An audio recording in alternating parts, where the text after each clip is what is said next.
But, you know, the great thing about yesterday was we had a lot of first-time submitters, so I think that's also a reflection on our engagement program as well. Angela, as unfamiliar as you are with the submission process, welcome along on behalf of Arts Marahiku to the hearing. You just make sure you get that microphone up. She doesn't need a microphone. Well, it's not for her, it's for the people on the stream. Love technology. Kia ora, good morning everybody. Ko Angela Newell, toku ingoa. I think I know quite a lot of you, so it's really nice to see some familiar faces around the table. Good morning, Your Worship. So really I'm here today representing Arts Marahiku, the board of which I have joined in the last few months. And really pretty much the submission speaks for itself, so we'll take that as read, really. I'm just here to kind of put a face to the organisation, I suppose, representing a really great group of people who have joined this trust. Councillor Amundsen is obviously on it too, so she knows a lot about it already and she can certainly answer any questions that you might have at any other time. We also have Councillor Paul Duffy, Mrs Gwen Neve from Stewart Island, Emma Kale, who's got roots into Gore, Blair Savoury, who has Massive Productions, who has been involved in getting events up and running in the city. There's myself, Michelle Dawson, who has done extremely amazing work with CS Arts, reaching out to members of the disability community with her organisation. And I think, is that everybody? And Sally Bodkin-Allen, who's just joined from SIT. So it's a great group of people and we are committed to advancing arts and culture as much as we can, working particularly upon the strategy that we had commissioned and is here now, and in the submission we ask that potentially City Council look at using this strategy for guiding and informing anything that you might be bringing up in terms of arts and culture in your work in the future. So as I say, pretty much everything is in the strategy at the moment, is in the submission document. So really it was just about any questions I think that I'm here for today. So fire away. Thanks, Angela. Councillors, open to you for questions.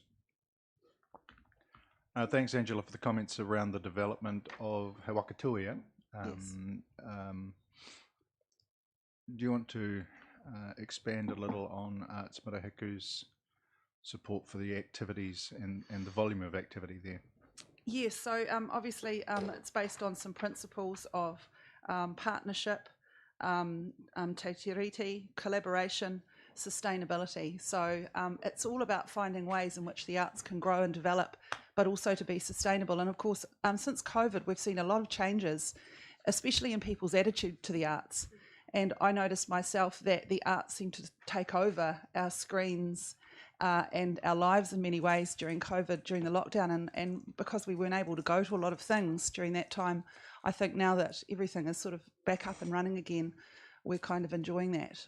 So, yeah, I guess it's Hawakatui is, you know, yet another example of the engagement that people want to have in the community. We had an arts expo that you might have seen a little bit of publicity about in the weekend, and we had between 400 and 500 people come through the doors to engage with the 46 different artists and organisations that were there representing themselves to engage with the public, and it was really successful and we had a great day. And again, I think everybody was reiterating the fact that we really need this connection with arts and culture. We need to be able to go to places where arts are thriving and where artists can connect with their audiences. And, you know, it's a little bit sad that we don't have the Arts Festival now and we don't have the Buskers Festival, and these two events that have sort of fallen off the radar a little bit. You know, these things need to be replaced. We can't just sort of keep a vacuum. You know, there are always got to be new things that are coming in to, you know, replace what may have moved on or whatever for whatever reasons. So, yeah.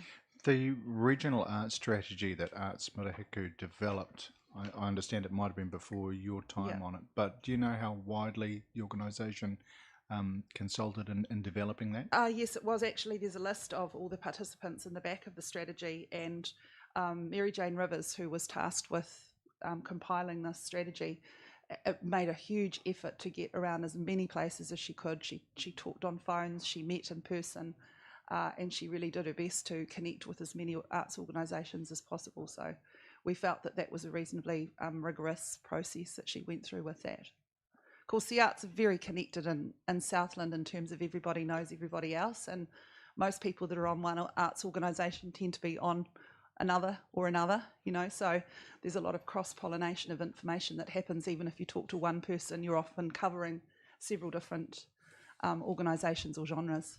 Yeah. Councillor Soper. Thanks, Mr. Chair. So, Angela, we've had quite a few submitters talking about the museum and arts, and a lot of them are saying leave the museum where it is, but have an arts presence in the centre city, and a few of them have suggested that should be the Hei Wakatuia premise. Is that what the regional development strategy would tend to agree with? Look, I'm not really sure that I can speak for the strategy identifying that as the way to go. I think there's still obviously some work that needs to be done in terms of determining exactly where it is, and I guess you guys are tasked with that for you know, on behalf of the city. So I would just say that you've got to look at what works and what doesn't work, and really focus on the what works. So if there are elements of, you know, keeping things at the Queen's Park current site, then, you know, by all means look at that. But obviously arts and culture doesn't have to happen just in a building. And in fact, you know, there's been quite a bit of outreach that's happened with arts and culture, you know, away from buildings.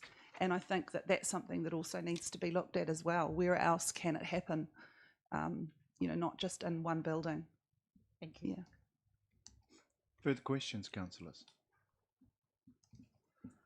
I should just point out that just prior to the hearing starting this morning, Councillor Amundsen did declare, of course, that she has an interest in arts marahaku, and Angela touched on that, but there is really no conflict with the hearings process. Your Worship. Yes, one of the most sort of visual situation in the arts is the murals going up. Are you involved in that? No, I'm not, but every time I see one, it makes my heart smile, because they often very much express what's going on here and now, and that's the great thing about murals. They are ephemeral, you know, they're here for a time and then they disappear. So I actually really encourage council to, you know, support murals wherever they may happen, because they kind of do reflect what's going on here and now with the issues that people feel that they want to put on the walls. So if you look at other cities, particularly Dunedin, you know, our next door neighbour have got incredible murals all over their city, and it's interesting to walk around or drive around and see the murals. So I'm not personally involved with them, Your Worship, but I certainly would advocate that that murals are definitely something that brighten up a city, so long as they are managed correctly, and that, you know, they've got some sort of artistic kind of excellence going on there, so that it really stands out as an outstanding work. Yeah. There's a big one down on the corner that's quite striking. Bluff and Riverton have also had significant mural projects as well. Yeah, and I guess that once the buildings are more stable and put up in Invercargill, we'll hopefully see a lot more going on. Yeah, love them. Further questions, councillors? If not, thanks for giving up the time to come along this morning, Angela. Nice to see you again. Thanks, everyone. Thanks for your work. Our next speaker is not due till 9:20, and I think is joining us by Zoom. Is that right? No, By phone. sorry, by Zoom. Okay. By Zoom.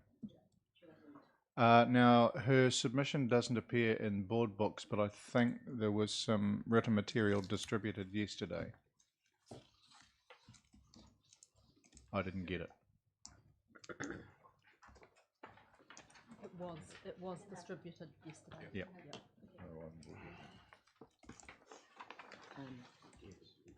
I've thrown out everything from this stuff because it's a new day.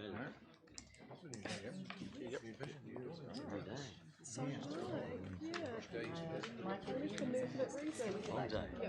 Long day. Darren, Malabiki will need one for the record. Yeah. WJB. She's She's coming in by phone. Right. Okay. Right. Miss Baker's going to be joining us by phone, so we'll just get her on the line.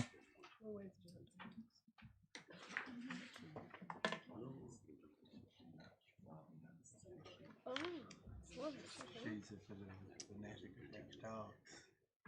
Wendy Baker. Okay.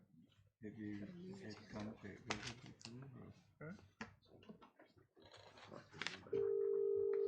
Read the submission yesterday.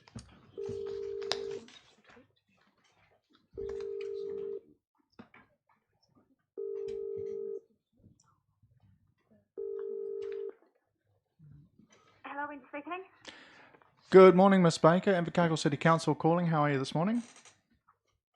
Good, how are you? Good. It's Darren speaking. We've you're our second speaker this morning for our long-term plan hearing. We have a copy of, or the councillors all have a copy of your written submission, so you're not unfamiliar with the process. We have 10 minutes if you want to make sure that you leave a bit of time for councillors to ask questions at the other end. That would be appreciated, but otherwise the floor is yours. All right. I can't hear you very well. Can you hear me very well? Well, yes, we can hear you very well. Right, okay. Well, thank you for letting me present. It's just very short, my submission. First of all, I'd just like to say well done for your roadmap to renewal document for the long-term plan. I thought it was really well presented, and our city with a heart motto is, it's really lovely. So well done on that. Lot to take in, of course, in that information. So I'd just like to say, going on to my second thing that you've got there, is the Southland Museum and Art Gallery. I'd just like to say yes to your preferred option.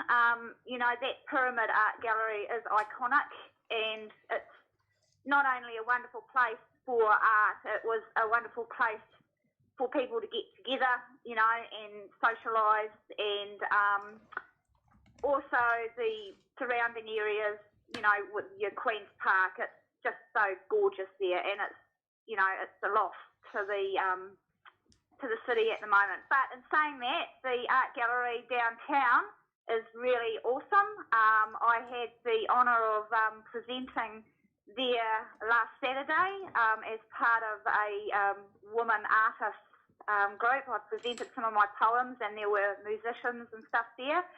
So well done to your council for encouraging the arts and involving everyone, not just in the Invercargill area, but throughout Southland. I really appreciate that. So thank you very much for that.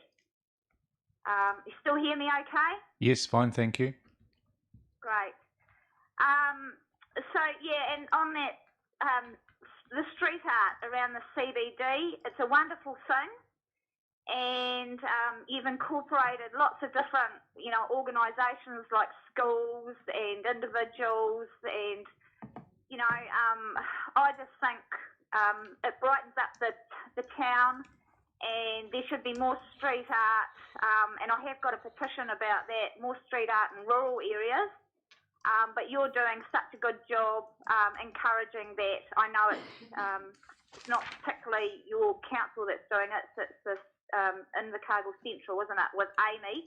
Well, she's doing a really good job, and again, involving lots of people, which is appreciated. And you will see, I've incorporated, I've put a photo of my humble heroes, Poppy, with the poems that I've just presented at an Anzac Day service for RSA. I've actually read that out this year because we, of course, didn't have Anzac Day last year. So to have my painting and the poem that I wrote displayed in Invercargill, actually next to a painting of the Invercargill cenotaph, I just think that your council is doing a really good job in encouraging art. So well done there too. Another well done. I'd like to say well done for the new signage regarding dog control at the Otapuni Reserve. You'll see the attached photo. Like to say thank you to Darren Ludlow and also the staff at the parks for getting this new signage done, and there's other signage I think was put up too in other areas. So well done for that.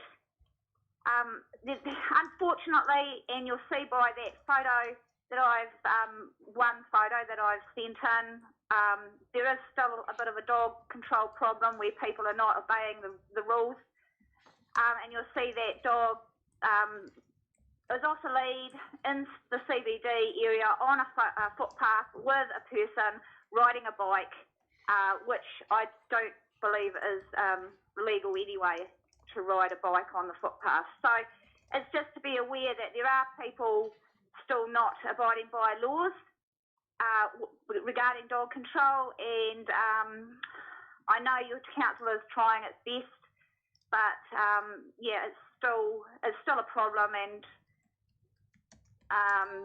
throughout New Zealand it's a problem, and I've got petitions at Parliament at the moment regarding dog bite injuries.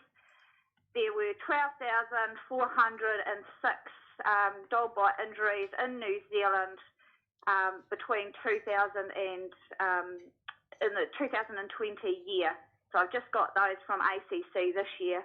So yeah, I'm still persevering with advocating for a better dog control, not only just in Southland but in New Zealand as a whole. And you will see that I have got letters of support. One letter is from the New Zealand Institute of Animal Management president, and he has praised my dedication and determination for advocating for better dog ownership, and also supported one of my petitions for better dog control and safer dog control, I should say. So yeah, I just wanted to. You've got the petition there that you can see, obligations of dog owners, and that's regarding the Dog Control Act 1996. So ensure that dog owners follow their obligations. And I've been over this many times before, but I think it's important just to reiterate the fact that, dog owners have to, take responsibility for their dogs and ensure that they don't affect other people's lives, because we all have a right to enjoy our different recreational lifestyles. And dog owners love their dogs, but other people love their lifestyles as well. So yeah, it's a matter of dog owners being more responsible, I feel. Some dog owners are really good, and I thank them for that. So that's about it, really. Thank you. Thanks, Ms. Baker. We appreciate your submission, your positive feedback, and your continued vigilance. Councillors, are there any questions that you'd like to ask? No, it looks like you get off the hook, Wendy. Oh, well, thank you. Have a lovely day and keep up the good work. Thank you. Thanks for your time. Bye. Aye. Thank you.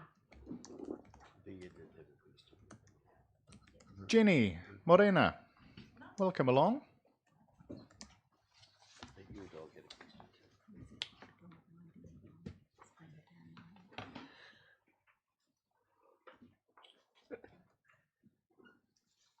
You just want to make sure you've got that microphone that's sitting on the table there pointing in the general direction of your face. That would be useful, thanks. Kia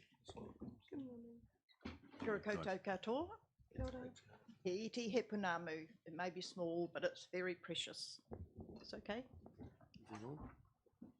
Ko oreti taku awa, ko takitimu taku maunga, ko takitimu taku waka, ko nai tahu taku iwi, ko te rau auraha taku marae, no Mossburn taku kainga, ko Jenny Campbell Ho. Kia ora koutou katoa. Thank you for the chance to comment on this ICC long-term plan. I commend you on the many positive aspects of this long-term plan. However, I wish to stress that certain parts of my written submission, especially the fact that the LTP needs to ensure that all council policies are seen through a climate change lens as we look to the future of our planet. We all have a part to play in ensuring carbon emissions are reduced dramatically. I'm especially committed to making the city more environmentally sustainable, user-friendly for cyclists and walkers, having more native biodiversity, being food resilient, and I commend the Kai Collective on picking up on those initiatives, having healthy warm homes, stopping the use of coal for thermal heat in both homes and businesses, and protecting our built heritage buildings, along with waste reduction and stopping methane gas production. Taking our government's climate emergency declaration very seriously and acting much more urgently to reduce carbon emissions must be the top focus for this LTP for Invercargill City and environs. As a member of Southland Forest and Bird, I strongly believe in their objectives. Forest and Bird's strategic vision for the district, which ties into our National Forest and Bird strategic objectives and main theme of giving a voice to nature, is climate-centred. Invercargill City is resilient to the impacts of climate change. Any activities or developments in the region must actively mitigate their contribution to climate change. People understand the threat and urgency of climate change and are supported in climate change practices. Economy that supports nature. The city's local economy and nature are interconnected. Healthy nature equals a healthy economy. Vibrant landscapes. The district's terrestrial native flora and fauna are protected and enhanced in urban and rural areas. Invercargill's landscapes are free from pests. Development can occur without clearing and destroying landscapes and their respective ecosystems. Energised water, rivers and wetlands. Invercargill's rivers, streams and lakes are clean, healthy and teeming with life, especially native species. Wetlands are protected and enhanced. Excuse me. Invercargill, under the Climate Emergency Declaration, City Council has a priority to sustainably manage the natural and physical resources in the district to meet the reasonably foreseeable needs of future generations, safeguard the life-supporting capacity of air, water, soil and ecosystems, and avoid, remedy or mitigate any adverse effects of activities on the environment. It is essential that ICC takes this responsibility seriously and looks at all its policies and proposed plans through a climate change lens, meaning they need to be protectors of the natural ecosystems under their jurisdiction. Young people, as future generations, are looking to all of us as adults to take climate change seriously and not just look to our own wants and needs, often based on the economy, as a priority. Young people expect the LTP to focus on their interests and livelihoods which are at stake, to lead the way to maintain the life-supporting capacity of our ecosystems and to drastically reduce the damage of our current practices on the environment. ICC must act consistently with these moral and ethical values and understandings when formulating this plan. Subsidies also need to be available to move off fossil fuels for heating in both homes and businesses, in particular coal. Not only is this a major contributor to climate change carbon emissions, but it also causes severe pollution affecting the health of our Invercargill people and decreasing hospital emissions, especially in winter. Subsidies need to be provided to move Invercargill's Kew Hospital off coal as well, encouraging central government to provide funds to do this. Support of Three Waters investment. I support the proposed investment to improve Three Waters infrastructure, as this will contribute towards maintaining and enhancing freshwater qualities and supports the preferred option for drinking water. Council needs to support current efforts by a voluntary group being made to improve the state of the water quality of the Invercargill estuary. ICC needs to change the rules around vehicles on beaches, especially Oreti Beach, Toroa recovery is being very badly affected by vehicles and bad behaviour by some drivers not being responsible. Waste reduction. Whilst carbon dioxide is the biggest driver of long-term climate change, methane is far more potent in the shorter term, warming the atmosphere more than 85 times as much as the same amount of carbon dioxide does over a 20-year period. For this reason, every effort must be made to reduce methane production. This must be done at the IC sewage treatment plant with resources in the LT plan to encourage this. As well, LTP resources to deal with waste from the city needs to include not only reduction and reuse of resources, but also a green waste collection system and food waste recycling into composting system. So this material does not go to the landfill and produce methane, which is so dangerous. Support for parks and reserves and places which keep our city inhabitants healthy. I support the initiatives as listed in the Tuaki Ara flyer, and especially making the city centre a family-friendly space with shade trees, community seating and play areas for children and teenagers. Bluff needs special attention as it raises its profile across Aotearoa. No te raurau, nā ke te raurau ka oro te iwi. From your food basket and my food basket, there's sufficient for everyone. He waka eke noa. We are all in this waka together. Rangi Māori e. Kia ora. Thank you, Jenny. And thank you for a full and well-constructed submission. Councillors, it's open to for you to questions now.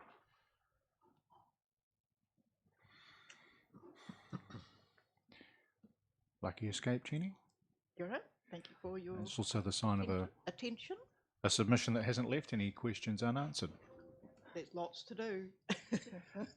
Yes, it's quite a list. Thank you very much, and I appreciate you coming along this morning. Kim. Reina Kim, welcome along.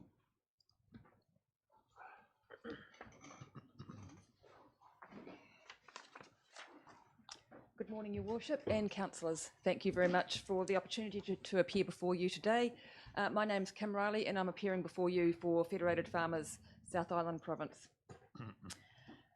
We acknowledge the myriad challenges that councils are facing around the country at the moment, both in light of the COVID-19 pandemic, in particular for the City Council around the TY Point transition. And we also acknowledge the volume of central government regulation that is being placed upon councils, and then you're having to work through how to make that work at a local area. So we do appreciate those challenges that are before council. We appreciate you will have read our submission, so we'll simply highlight a few matters that we have drawn attention to within the submission. Firstly, while farmers are happy to pay their fair share of the rating burden, we oppose the council's proposed changes to the rating system that has come through the long-term plan. The changes proposed are unfair and they disproportionately increase the burden on rural ratepayers. We note that sample rural properties have had no increase in capital value, yet face up to a 17.8% increase in rates, while residential properties who have had increases to capital value face closer to a 3% increase. The consultation document refers to these changes as being to a simpler system. In our view, it is simply an unfair system. We oppose proposals to move away from the use of targeted rates, and we oppose any further reductions to the farming differentials. Federated Farmers supports rating systems that match those who benefit from a service to those who pay.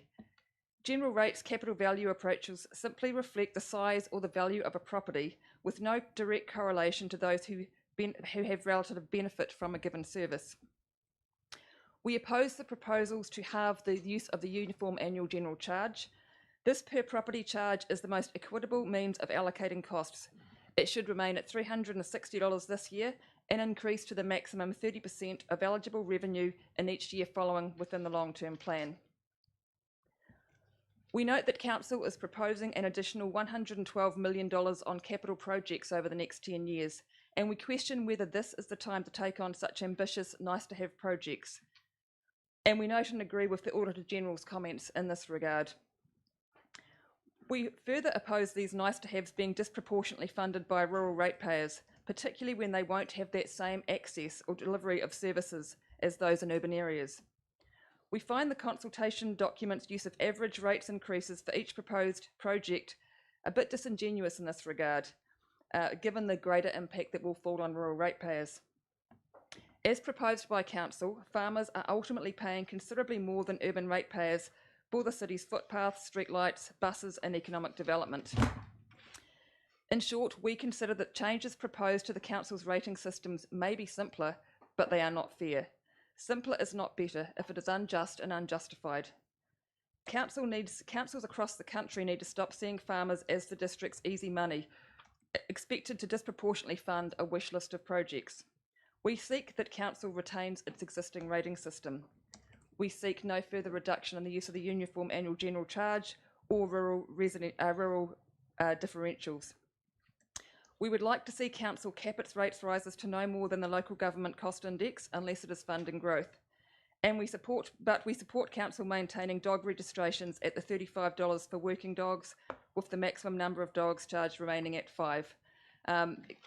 That's pretty much the highlights of or lowlights, I guess is how you look at it, of our submission, but we're just drawing attention to across the country. We submit to all long-term plans, and we're finding this year a really big struggle with quite considerable rates rises coming at farmers, when at the same time they're struggling with multiple new regulatory pressures on the farming system, and similar struggles in light of COVID and access to employees and other issues. So just highlighting that when councils put out an average rates increase, the general impact on farmers is a lot higher, and we prefer the existing rating system to what's been proposed. Thank you for that. Under the existing rating system, I don't think your members contribute towards things like street lighting and some of the things that are looking at being shifted across. And yet when they visit the city as a service centre, they do receive the benefit of them. So do you not feel it's fair that they contribute to that in some way? Yes, but when that's funded through general rates, the additional cost on farmers is a lot higher than the urban ratepayer. So because of the per property value, so they're paying disproportionately more than the urban, and happy to pay their fair share for those things you've highlighted. But it's just when you're having a general rate based on capital value, the impact is higher. They currently enjoy a differential, and even though there is still a differential proposed, it is a reduced one. That's still a benefit, not that the average ratepayer doesn't get, nor do the average ratepayer have the opportunity to claim back GST on a lot of their expenses. Yeah, but when you look at the average increase for a farmer's rates bill when you sample properties, they are considerably higher than an urban ratepayer. So we just are asking for some equity between what urban ratepayers are facing and what the rural ratepayers are facing, and acknowledge the use of the rural differential, and we appreciate that. But when you are looking at a system largely funded on general rates, then it does end up being disproportionately unfair. Targeted rates we support. We support the use of the Uniform Annual General Charge. We support the use of targeted rates. That ensures those who benefit from a service or relative benefit, such as the streetlight and matters you've referred to, it does come a more equitable way than general rates. And as a general philosophy, we just think general rates end up putting a higher burden on the value or size of property versus the benefit that is received from those matters. Can I just clarify with you, when you say equitable, do you mean percentage-wise or in dollar value? Well, when you look at the sample properties this year, I think you can see that I think the rural residential properties were facing around a $85 to up to a high value property $600 increase in their rates bill this year. Farming up to $3,000 in the sample property rates bills, which is up to a 17.8%. So we're just acknowledging that if everyone's receiving similar levels of service on some of these matters, that it is a more equitable. And the existing rating system, we do believe, reflects that, with a rural differential in play, that reflects the fact that it's not the value of a property that equates to an ability to pay or the service received from that.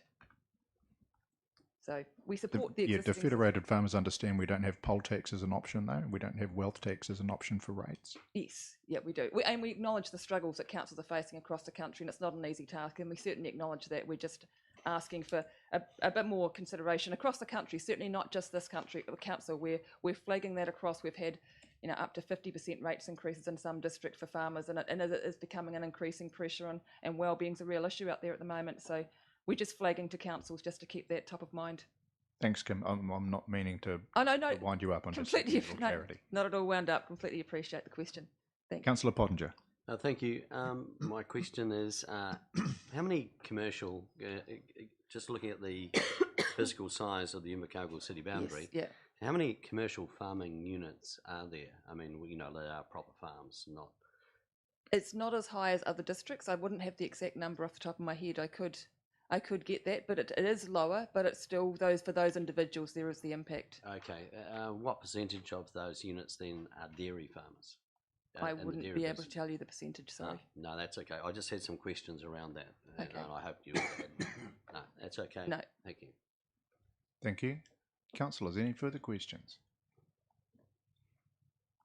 Thank you, Kim. As always, it's a full and well-constructed submission that we received from Federated Farmers, so thank you for that. No, and thank you for the coming time along today. this morning. Thank you, everyone. June. Welcome along.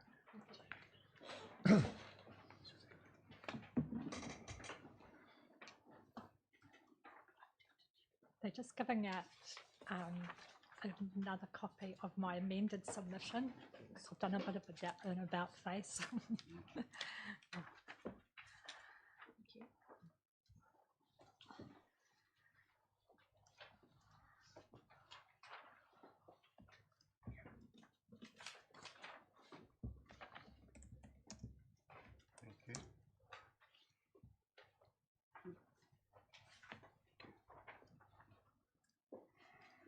Thank you. Thank you.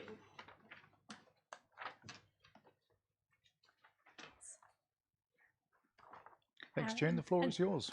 Amended submission to the long-term plan. Your Worship and City Councillors, Atamari Kajun Aho no Waihopai. First of all, I wish to thank you for the opportunity to give feedback on the long-term plan.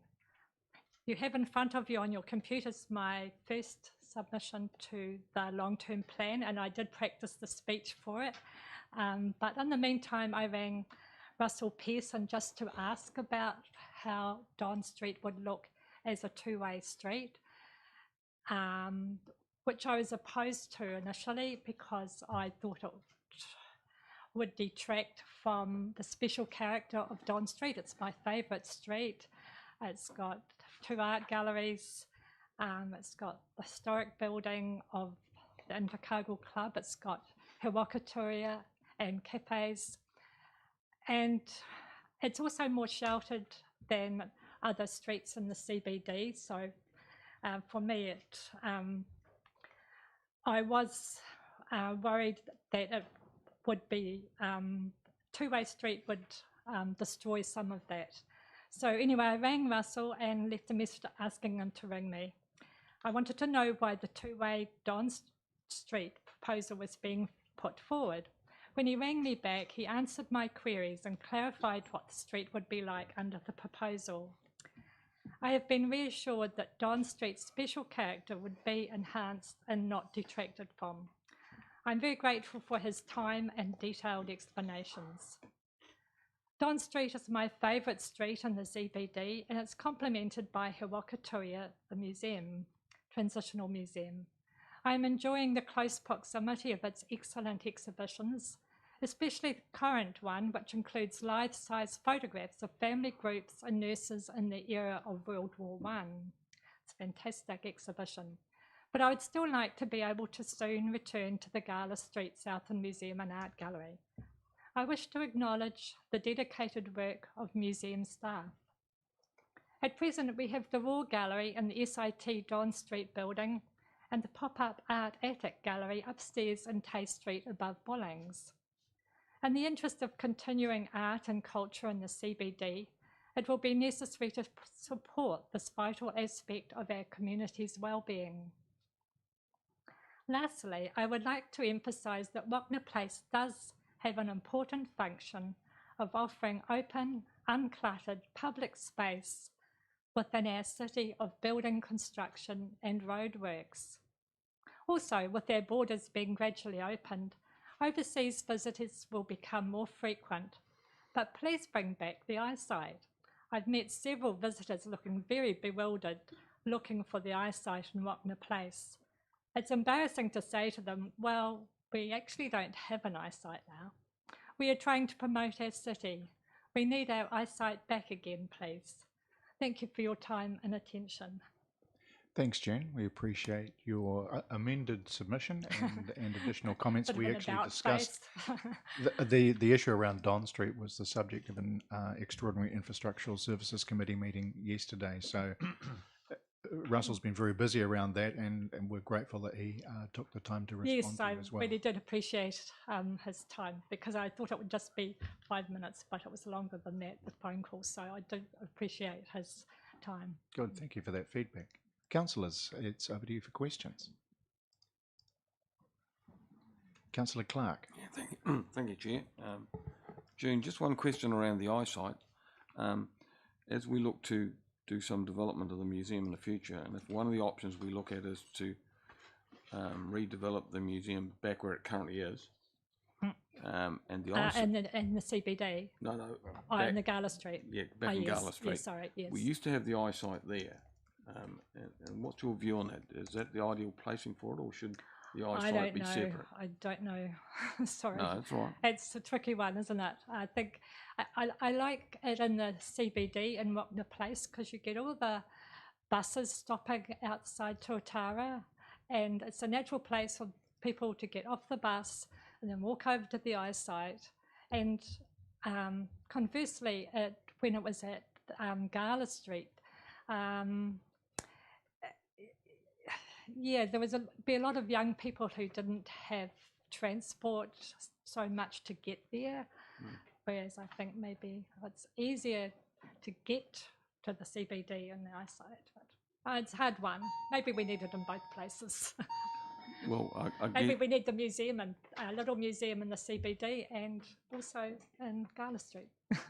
Yes, because that's part of the feedback I get, is that maybe the eyesight should be in the CBD somewhere, but then the flip side of that is the eyesight did support the cafe that was in the museum as well. Yes, Made yes, it more it certainly financially did. viable. Yes, Yep. yes. Okay, thank you. We're diving into comments there. Thank you. Councillors, any further questions for June?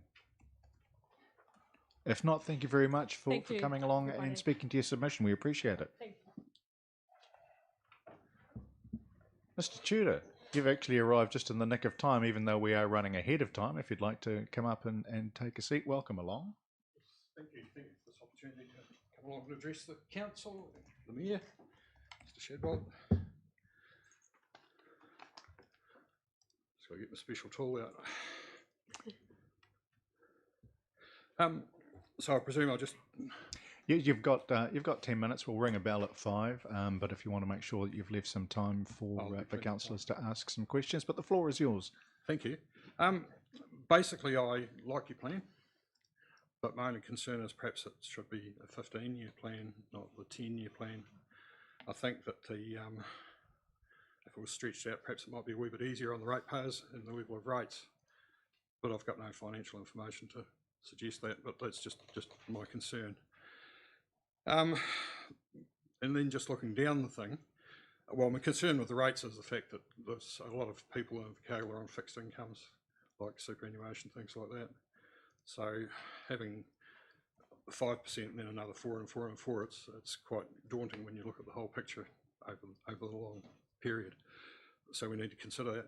But then when we start to look down the roadmap, one of the things that comes to my mind, museum and art gallery, well, I know the museum should have been got on with a long time ago.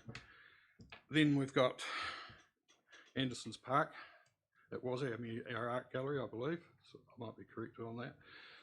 But we've also got further down your roadmap something else about arts and creativity. Are they not three things that are pretty closely related and perhaps could be brought under the same thing? Surrey Park, my old favourite, Mr. Scalp. Parking and access, that's your problem also, all the time, you know about that. But if we're expanding things at Surrey Park, quite frankly, I think the stadium needs the footprint frozen in time. It shouldn't be growing. And if there's something else needed, perhaps we need another standalone building down there.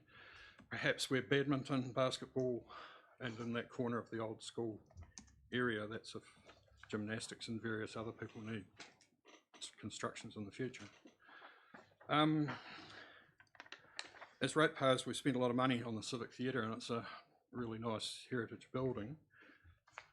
Is it being utilised enough for what was spent on it versus events that are being held elsewhere in the city?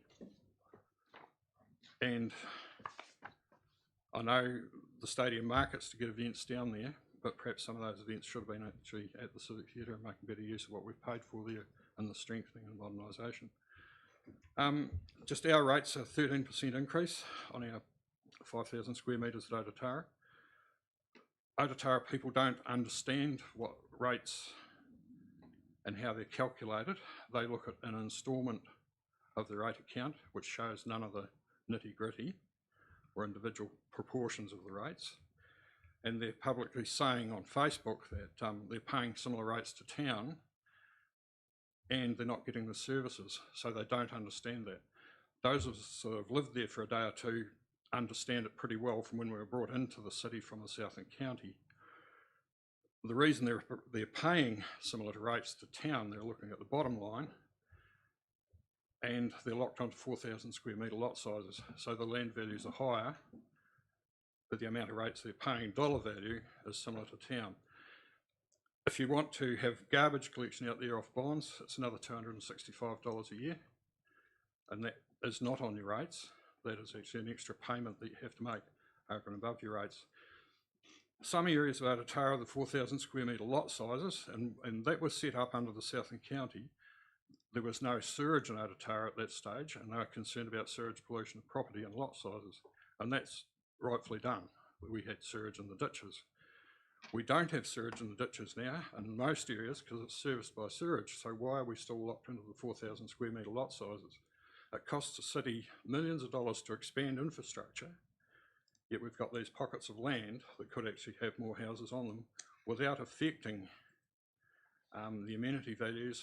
And if they've got native bush on the property like we have, that's fine, don't go near it, lock up that piece of the property. But there are properties that are just barren 4,000 square metre sections that perhaps could have another house or two on them out there, and that would be something that I'd be a bit concerned about. But there needs to be some education as to how our rates work for people out there, because if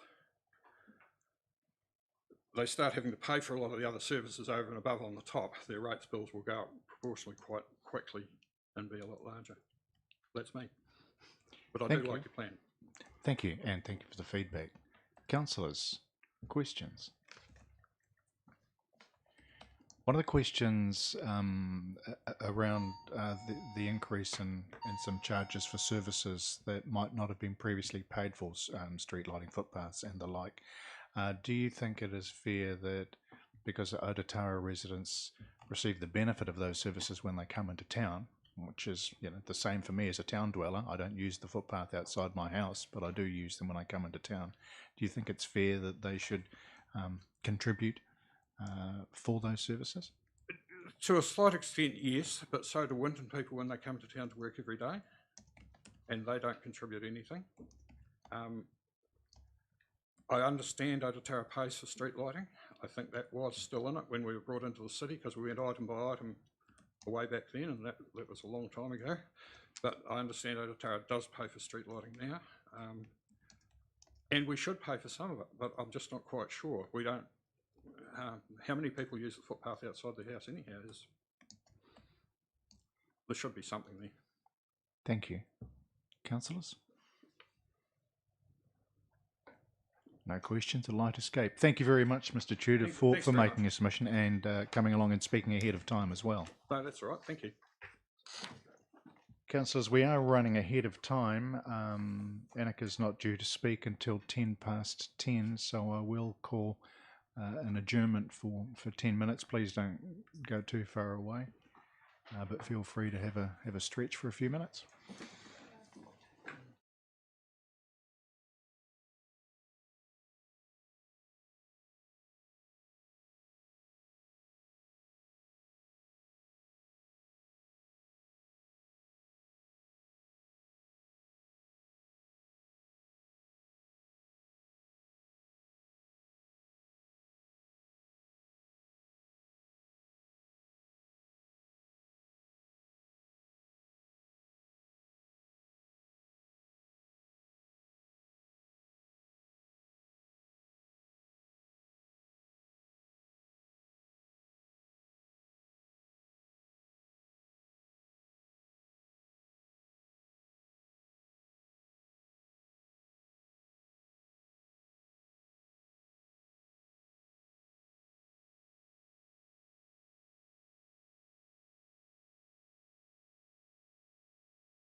And leaving her back there. What a great experience. You're so cute.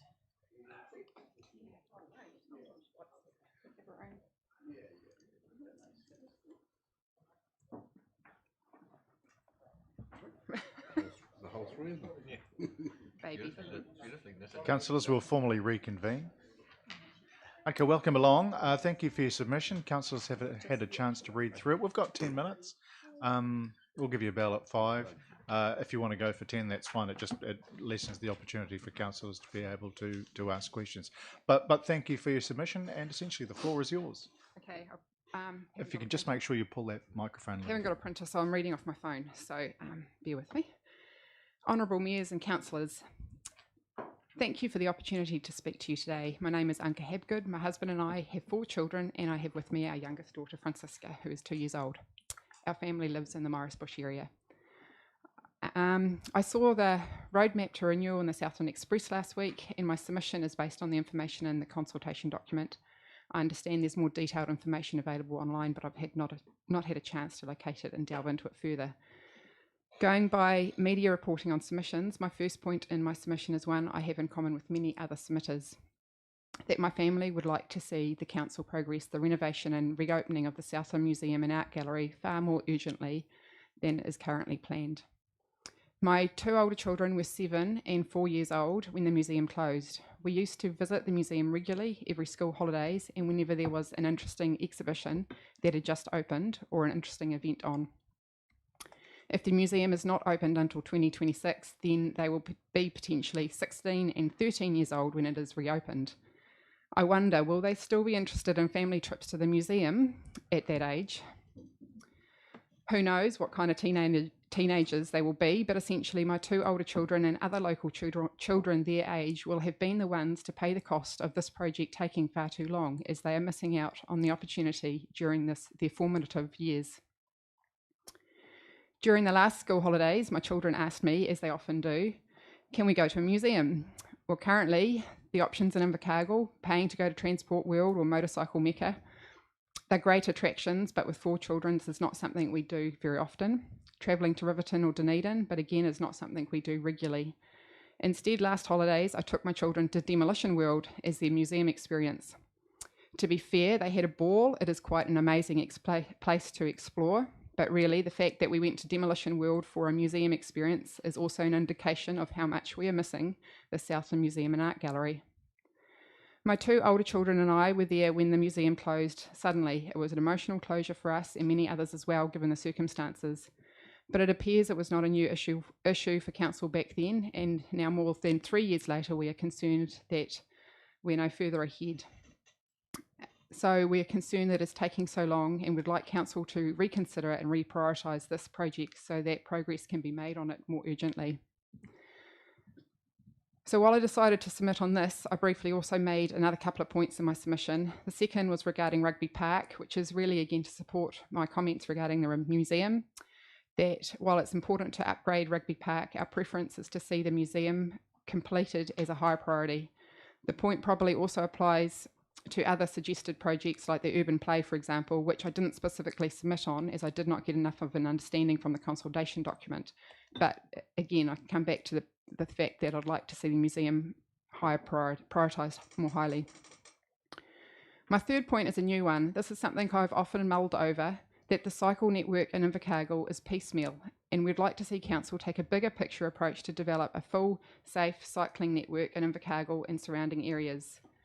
There are existing tracks, such as the Waihopai flood bank, but from where we live, we need to drive to an entry point to this track to make use of it, as the roads in our area are not that safe for children to cycle on, mostly due to the speed of their traffic. So ideally, we'd like council to look at connecting up existing cycleways with smaller roads that are safe for cycling, or in some limited cases, when there are no other options, create cycle lanes on those larger roads just long enough to connect back up with smaller roads. I listed some ideas in my submission of where investment could start, but in a nutshell, extend the Waihopai flood bank track all the way to Mill Road North, create a cycle lane along Mill Road North, Bainfield Road and McIver Road, connecting back into the flood bank tracks, as well as Donovan Park, extending the track along the Otapuni towards Mill Road South, and then a cycle lane along Mill Road South to begin forming a cycle ring around Invercargill, extending the Kingswell track along Boxall Street towards Rockdale Road. These are just a few ideas. I'm sure if someone properly studied a map of cycle tracks in Invercargill, they could potentially look at how the whole lot could link up and give people safe cycling options throughout and around the whole city. I think Otatara is quite well catered for in the sense that they've got the access past the airport. It's more this side of town that I'd like to see that linked up better. The aim should be to link existing tracks up, linking facilities, parks, green spaces and schools, as well as other communities' facilities. Invercargill has a beautiful, flat, gently rolling country that is perfect for cycling, but it is important to ensure that these are safe, to empower more people to get out there and enable our children to grow up with alternative transport options. My final point is my family's request to Council to look at the bigger picture and position itself as a visionary leader on climate change. This is also not a new issue, and I don't think I need to say much more than to query, what is Council doing to be a community leader on this issue? I don't have the answers, but we would like to see Council provide leadership to ensure our communities are able to do their bit to reduce their impact and minimise climate change. This is important, again, for the sake of our children. Thanks for your time today, listening to these few points that I've made, and I'm happy to answer any questions that you might have about my views. Thank you, Anka, and thank you for sharing your concerns and frustrations around the museum and the other places you visited. Have you checked out the Bluff Maritime Museum? Oh, yes, definitely. That's another place we do go, and that's an awesome wee museum too. Good, thank you. Councillors, it's open to questions if you have any. Councillor Scalp. Thank you. Just to you, Chair. Annika, did you have any thoughts about the actual site of the museum in the sense of currently we have the permit, obviously. Did you have any thoughts about where it may be positioned going forward? We like the pyramid. We think the location is great in Queen's Park. It's always been really accessible for our family, and also when we've had visitors from overseas. It's the quickest and most efficient option to go with the pyramid, then that's definitely the way we should be going. If it's going to take even longer to go and research more different places and different sites and things like that, I'd much rather see Council get on with it and get the pyramid up and running again. Thank you. Councillor Pottinger. Along the same lines, Annika, as Councillor Scalp, what would you prefer, and this is just a question to sort of sound out whether building new or doing up what we have, because obviously if we do it what we have, we can do that quicker, and that satisfies the now.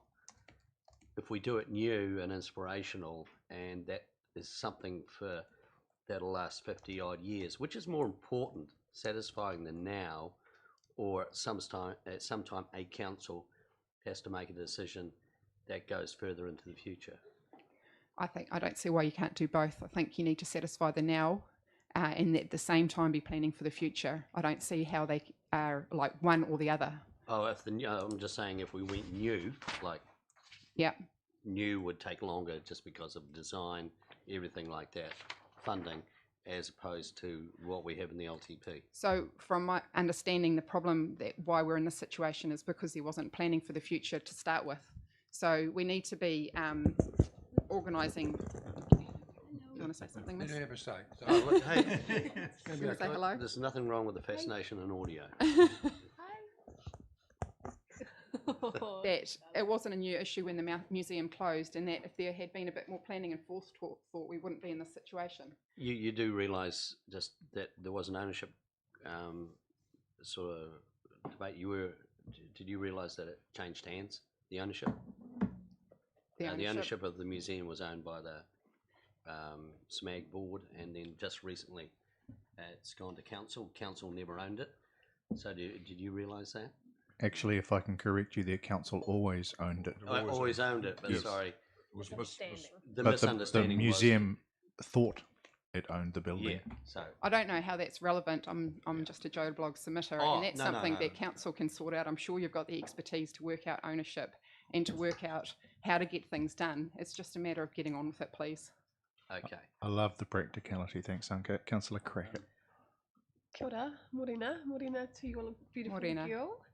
My questions are about, I appreciate your comments that you didn't feel like there was enough that was substantive in our consultation document around the play and what that play in the inner city could look like.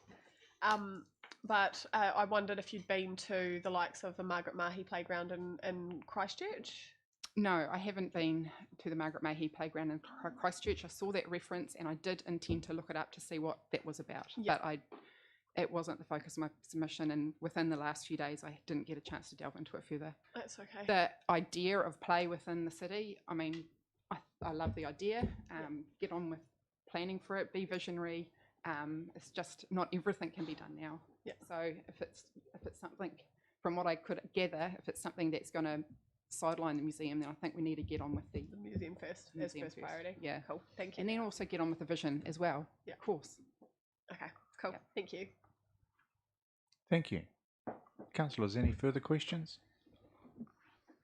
If not, thank you very much for making your submission and for making the time to come in and speak to it this morning. Good. All of those questions were about the museum pretty much. Was there anything in terms of cycle tracks around Invercargill? Because I think that's also... The chair of Cycle South has a question for you. Wow, a kind of question. It better be.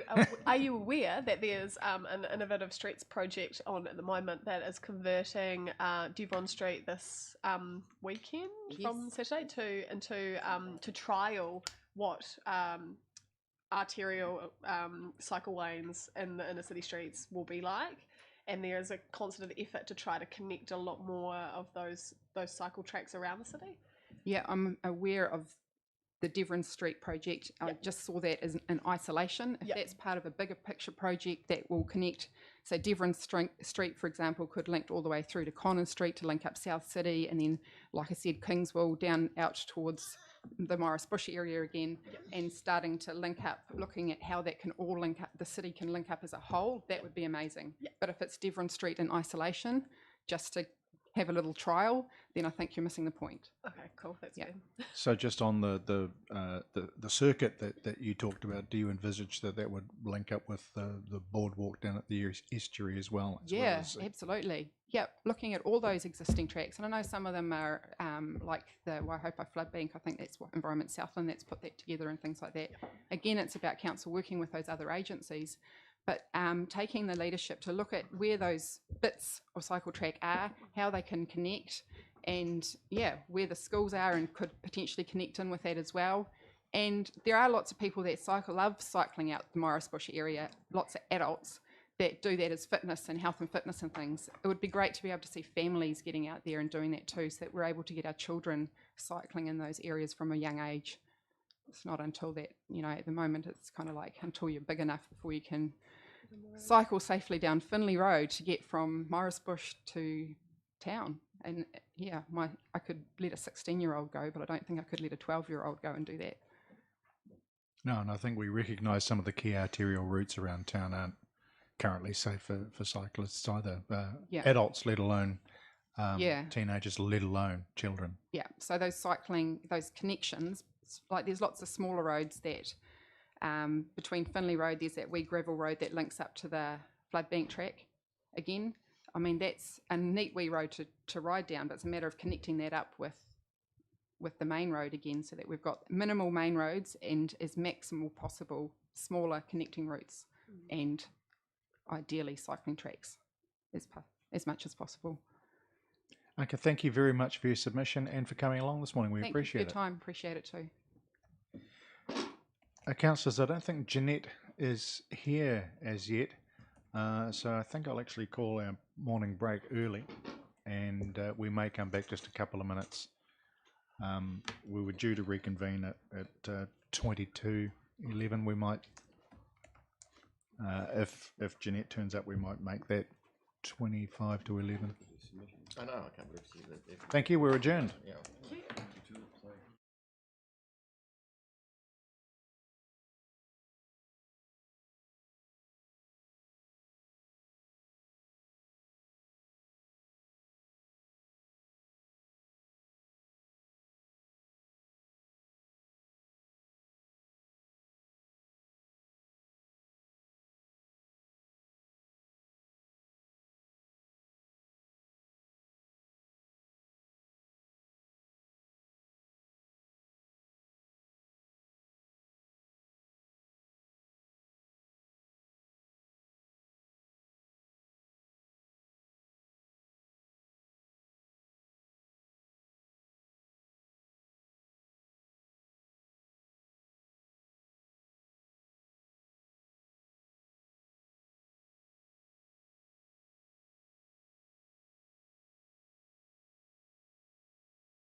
Come along if you'd like to take a seat, please. Thank you.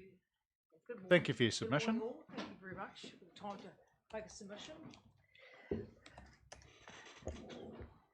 It's working right. Yep, it's fine. That's fine now. That's fine. Oh, okay. I'll keep to the points. Well, first of all these projects that are very costly, particularly the museum, but there are other projects that are costly, the water tower, Anderson Sporting, and so forth. This is very expensive. If some of these proceed, the rates will increase very, very much. Most people in Invercargill are employed in the Alliance, Blue Sky Meats, and TY. 800 in TY, 150 contractors at TY. Pardon me. Right. So those things are on my mind, particularly. Right. How can the local people afford? That's the majority of the local people in Invercargill, because just as I mentioned before, where they work, the majority of people, how can they afford the rate increases if these projects go ahead? Because the increases to rates will be huge, very huge. You need to look outside the square, the bigger picture. It's very important.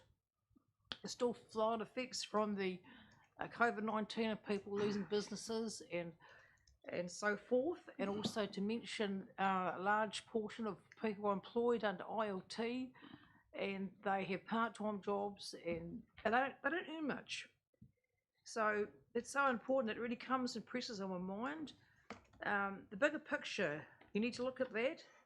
The people of Invercargill, the TY smelter project, which closes in December 24, it will have a very major impact on Southland's economy, a very major. There's nothing in place for the transition stage and what will happen.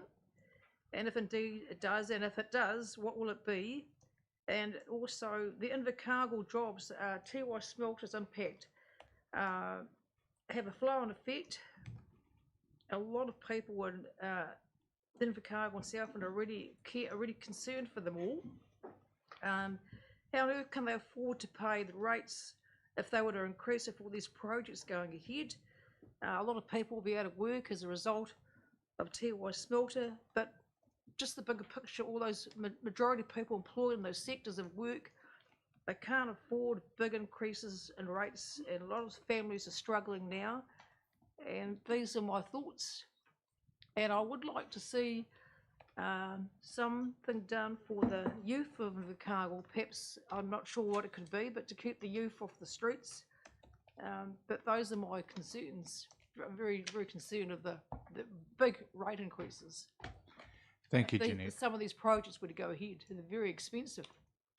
And also it's 2021 to 24.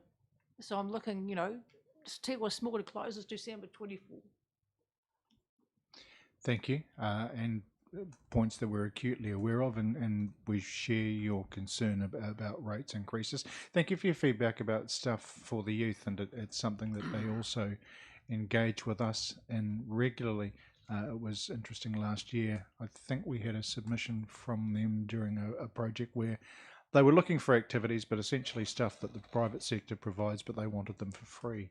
But we are always open to hearing what it is that they are interested in council helping to provide for them. Councillors, do you have any questions for Jeanette on her submission? Councillor Anderson. Thanks, Mr. Chair. Just wondering if we were just to pick one project out of the 4 projects that were in the LTP, so the city centre, urban play, the museum, rugby park, which one do you think should be the priority? If I'd like to see the urban Don Street thing go ahead. Sure. Okay, thank you. Well, thank you very much for your time. Thanks, Jeanette. Thanks. Good morning, Bridget. Welcome along. Your arrival perfectly timed.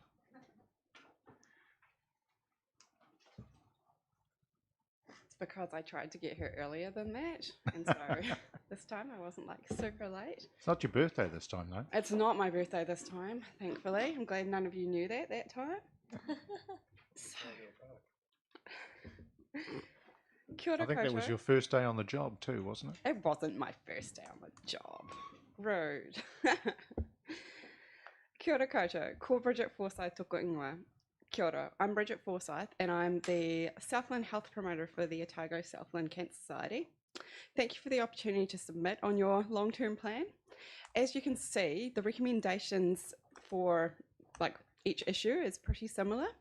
We, in general, support your preferred options, but we want to see shade, smoke-free signs, restriction of harmful commodity marketing, and water fountains or bottle refill stations incorporated into the designs.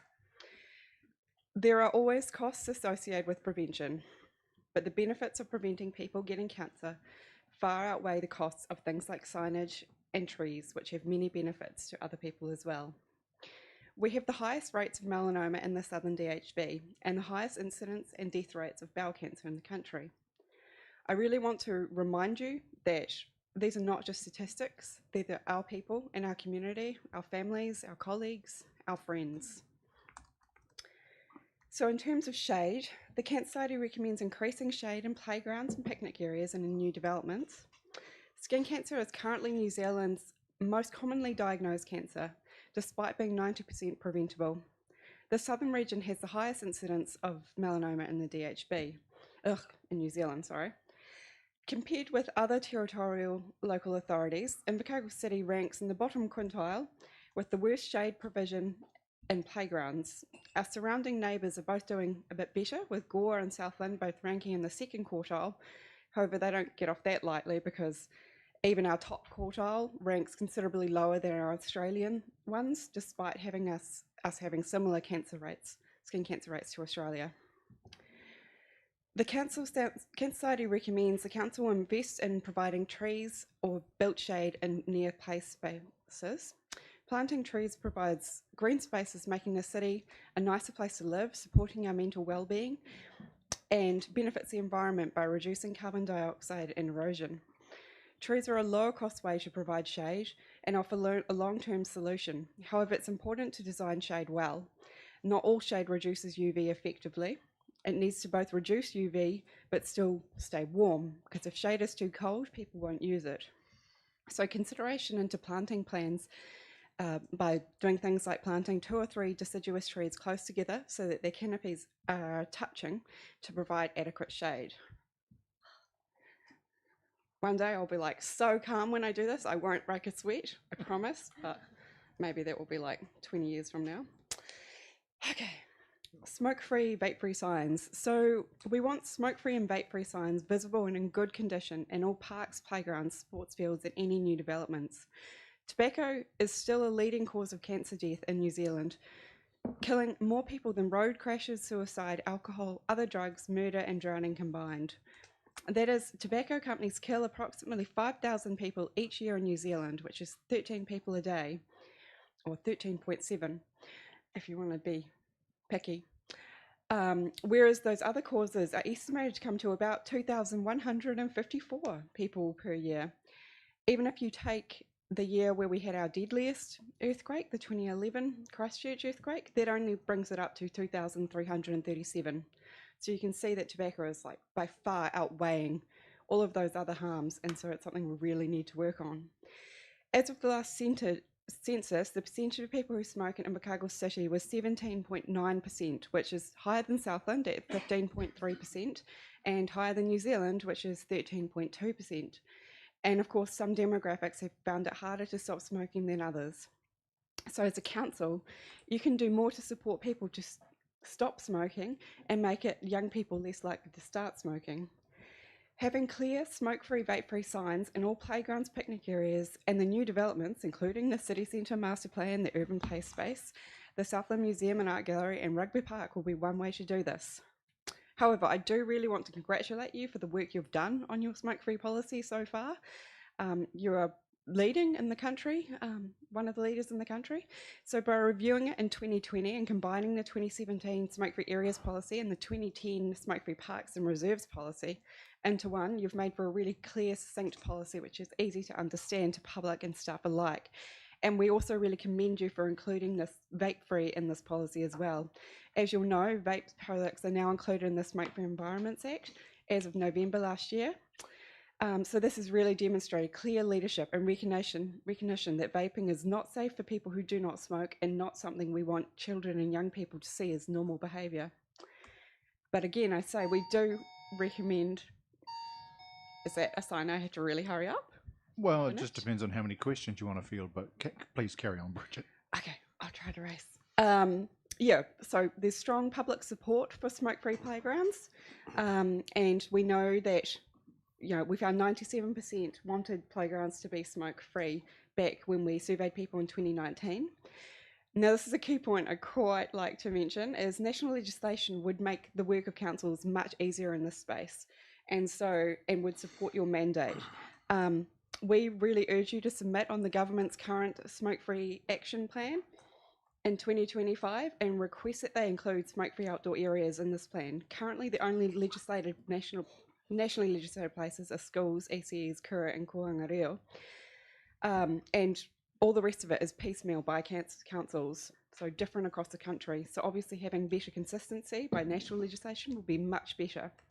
Banning filters is another area that they are asking for feedback on, and obviously this would substantially reduce litter issues and, you know, help the work that you do, because currently it's just councils having to deal with it themselves and volunteer organisations.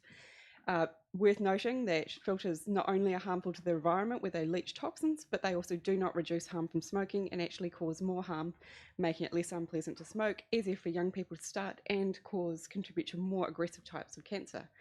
So I have emailed some of your council staff and the Mayor and Deputy Mayor some information to support you to write a submission, and would be very happy to send that to other interested councillors and to support you in any way to do that. We'd also be keen for water fountains and bottle refill stations to be included in new developments, and would be highly recommend not marketing alcohol or other harmful commodities on any council-owned and funded areas. Again, these measures that I'm proposing are about reducing cancer rates, and the people these measures will protect are not just statistics. They're real people in our community, and this is our watch. Thank you, and if there's time for any questions, I'll try to answer them. We've still got time, Bridget. Thank you for your submission. Councillor Pottinger. Thank you. My question's around the sunshine. Now, Sunshine. what's your view on its contribution to vitamin D, which is very essential to human health, knowing that in winter people get sick because of lack of vitamin D? Vitamin D is definitely very important. So should we take supplements or should we get it from the sun? We have a vitamin D policy, position statement that can be consensus statement that can be referred to. It is a sort of, it's an area that is still evolving. Definitely, like the further south we are, the less, you know, lower UV we get, and also it's colder, so we're more likely to cover up a lot. So potentially some people should take vitamin D supplements. We recommend that people talk to their GP about that. So people with darker skin find it harder to produce the vitamin D, and people who have to keep covered for, like, if you've had skin cancer and you have to make sure you don't get sunburnt and stuff. I'm just talking about the average person getting vitamin D. Honestly, being out in the sun. Is that okay? Well, if you're out in the sun for too long, then you actually stop producing, like it sort of breaks down. So you can be sun smart and still get vitamin D, but it's a tricky balance, and honestly the science is still evolving in that area, because lots of the studies have been done in like places in Europe and stuff that aren't the equivalent UV level to us. We're sort of comparable to Spain, if you compare us to Spain in terms of the UV that we get. So I can't really give you an answer off the top of my head. I'm not really prepared for that, but you can check out the consensus statement on our website and see what they say. But a general thing is to say, seek advice from your GP, and still don't get sunburnt, because that's bad. So Bridget, if I'm understanding the gist of your submission, what you're saying is that we should provide some shade options in playgrounds where they don't exist. You're not looking for them to be completely covered. I'm not looking for you to mandate everyone stays completely covered and never sees the sun. No, but shade options, definitely. And, we do want to prevent skin cancers and excess sun. Thank you. Councillor Kett. Yeah, thank you for your submission. Being a former smoker, haven't smoked for about 31 years. Congratulations. I was a heavy smoker, but I have lost some very close friends through smoking. And it's sort of alarming to me that the smoking rate in Invercargill is very high. Is there any reason for that? Is it to do with stress or anything? Have you done any research on it? Well, some of it will be, there'll be multiple factors involved with this. In general, in cities, like big cities, smoking rates seem to be lower. Part of it will be having quite spread out populations and having like lots of rural populations and stuff where they don't get as easily access to smoking cessation programs and stuff like that. Right. It is. I'm not entirely sure why, but I think we can do more to support people. Definitely.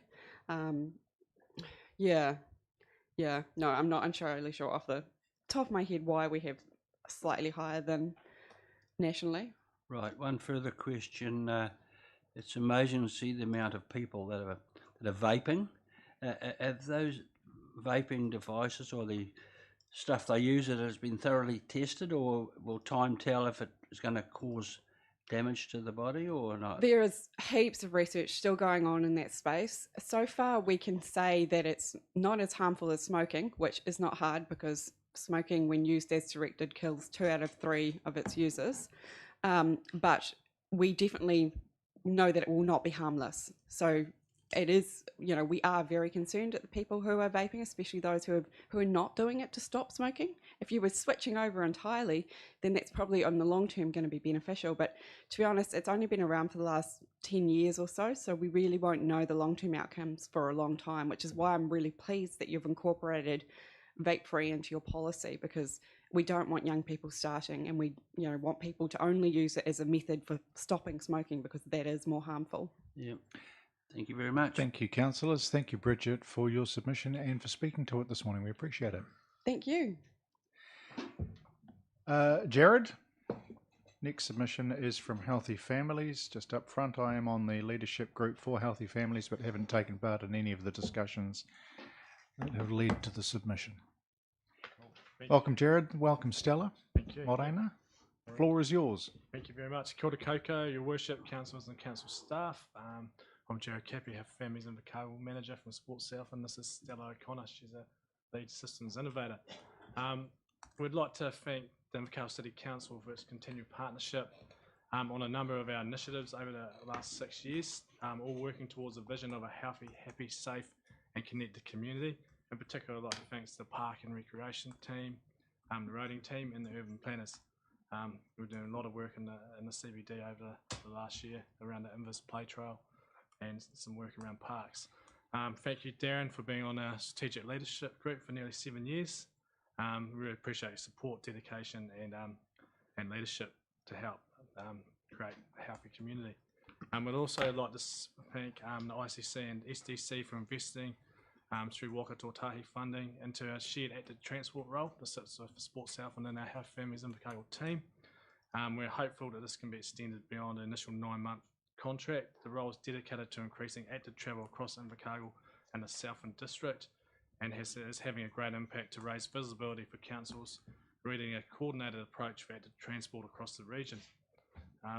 So issue 1, City Centre Master Plan and Urban Play Space. Health Families Invercargill has a dedicated play systems innovator lead, and through our community engagements such as pop-up play activations at the Matariki Festival, surveys and interviews over 5 years, have indicated whānau want to see more social bumping spaces to play in the CBD. Whānau are looking for something innovative, fun, interactive, which caters across the generations. And that's a key word to think about, across generations. Youth tell us there's a lack of places to meet up and have fun in the CBD. I know it's identified in the Lumsey report in 2010. It comes through our community alcohol reports, and it's come through our engagements around play and physical activity.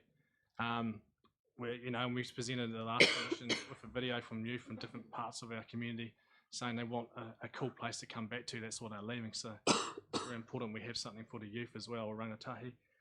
We're currently leading and prototyping for the duration of the redevelopment and intergenerational Invers Play Trail in the CBD in partnership with the Invercargill City Council teams, Neighbouring Retailers Group and Invercargill Central Limited. So what in the place is being finalised today and installed. We've got the play container, uncontained play on East Street, which is about to be turned to the east. We've got table tennis outside the auction house, and there's about to be some art easels outside of Wakatuia soon, and all complement the Innovating Streets projects as well. This is based off community insights and voices over those 5 years of activations, and we know through implementation this will further the conversation and feedback loops that can help go into what a play space could look like, destination and play spaces. This is based on themes whānau and youth have been asking for, such as intergenerational, interactive, music and art themes, and options for youth and adults like table tennis, cornhole, Connect 4 and Teverable. There's heaps of other options and things they wanted as well, but based on budget and available space, we've just gone with what we think were the main themes for this initial play trail. Research indicates that 79% of shoppers spend more time shopping because of play facilities, and 77% of shoppers state that play facilities influence the decision on where to shop. So it's really important that we think about that with our CBD, and just like to say thank you for putting it in the long-term plan. I'd also like to suggest there's an anchor point destination play space, but also other smaller play spaces that link to and from the anchor point location. This would integrate play through the CBD and allow the community to move around the CBD, which also encourages active transport, helps people spend time and visit other shops as well, but also provide a fun, safe and thriving destination point for whānau to meet. I've raised it many times before in meetings and workshops, master planning workshops. Where do whānau and friends currently meet in our CBD as a central meeting point, and not one person can say that's where we go, hands down, but they can say in Queenstown we go to the waterfront playground, in Wanaka we can go to the dinosaur park, or the new park that just put in down the road or upgraded.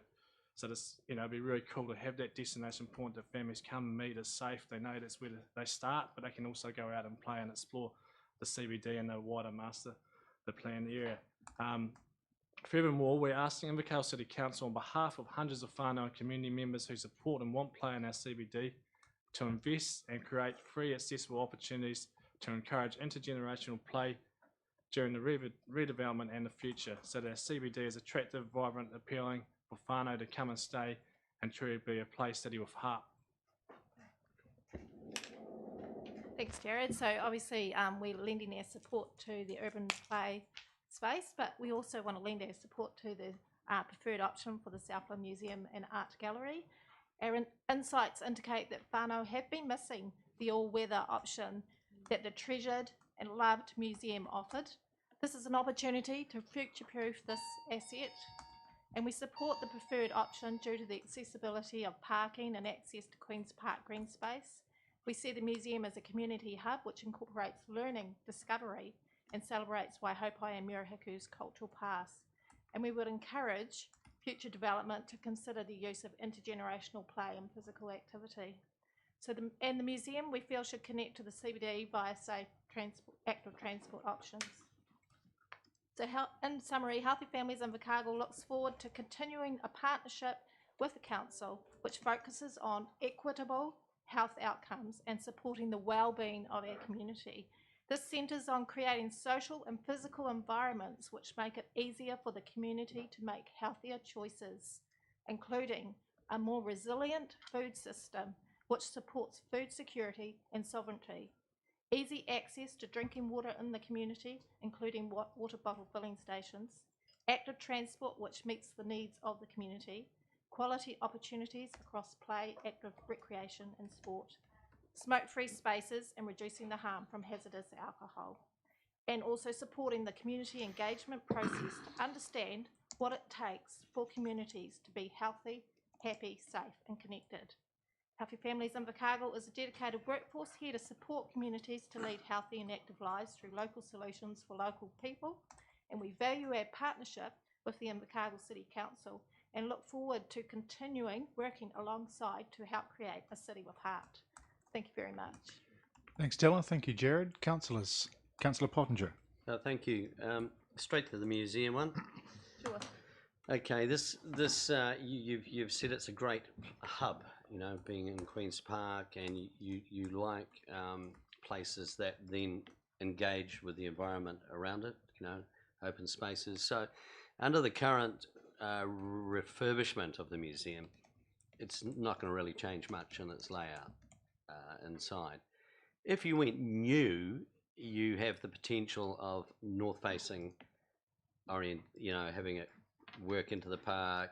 You could have something more exciting. So would you support something that was new and exciting and could work better with the park as flowing into the park, rather than when you're inside the museum at the moment it's very, very closed? Or would you just be happy with doing it up?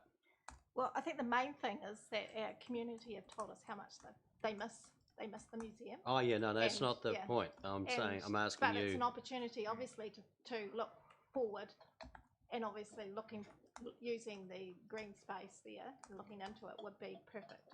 I think Nigel would know for the stadium as well, that it's about future focus, being innovative and creative, and thinking about 20, 30 years down the track to how do we make it the best it can be, and thinking about the long term, not about just now. So we really need to think about that, and it's around families, whānau, you know, discovery, learning.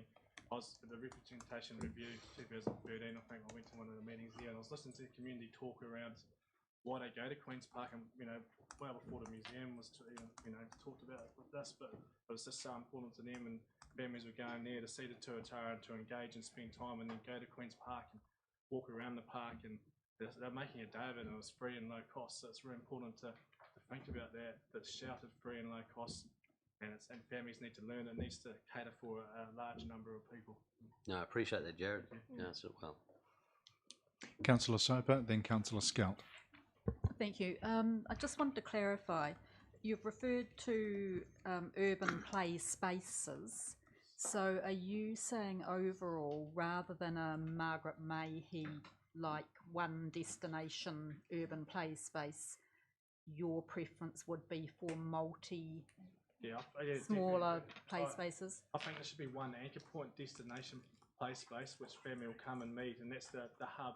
But also thinking that, you know, there's quite a few. There's one on Seven Sharp the other day, and there's, you know, 1.5 million that was on up north that they show a lady had, you know, advocated for and funded, which is quite big, something big, but then also small pockets of play that cater for youth, cater for intergenerational play, and play around the retail precincts. Of, you know, it's not everyone's not going to one point. There's other options to move around the town at Linkstad to transport. And it's great to see in our master planning principles that, you know, even places to make your playing stays in there, so the whole city is looking at play as well. So just thinking about that in the plan. So it's a hub and spoke model that you're thinking and of. that's sort of part of why we've got the play trail prototyping, and you know, hopefully in the next month all the sites are up and running, and then we can reevaluate that and see how people move and how they play, and the feedback. We know the feedback from the auction house and table tennis is fantastic, and it's young to old, you know, people are playing all the time. Final question, Councillor Scout. Thank you through Chair, and just to follow on from Councillor Soper, thank you for the professional presentation, Stella and Jared. The youth are really dear to us all, and obviously it's a major issue for us in retaining our youth. So just want to dig a little deeper regarding the youth and the comments made around the youth. The meeting place, the play place, and the various activities, pop-up activities. Are you saying to us that it needs to be a combination of those, what the youth are looking for? And I guess you've connected with this youth council as well. But so it's a multi-purpose, multifunctional opportunity. Is that what we're? Yes. Yeah. So youth are meeting in car parks at the moment, and obviously it's not a great place for them to meet. Okay. 100%, Nigel. And with the disc golf in Queen's Park, you know, you supported, and thank you again for that. But it's young and old are going there. You know, it's one of the busiest assets in Queen's Park, and that's what the youth wanted. They wanted it in Queen's Park, and they said they'd use it. But we were hoping it would be intergenerational, and it is. And they're using it, and they're asking for the same in the CBD, places to hang out, have fun, interactive, and that's why tetherball, cornhole, table tennis, but also we need play across the ages, children, but adults can play as well. We just forget to play sometime and our creativity diminishes over time, so yeah. Thank you. Doing it too. Thank you, Jared. Thank you, Stella. Thank you for your submission and making the time available to come along and speak to it this morning. We appreciate it. Brendan.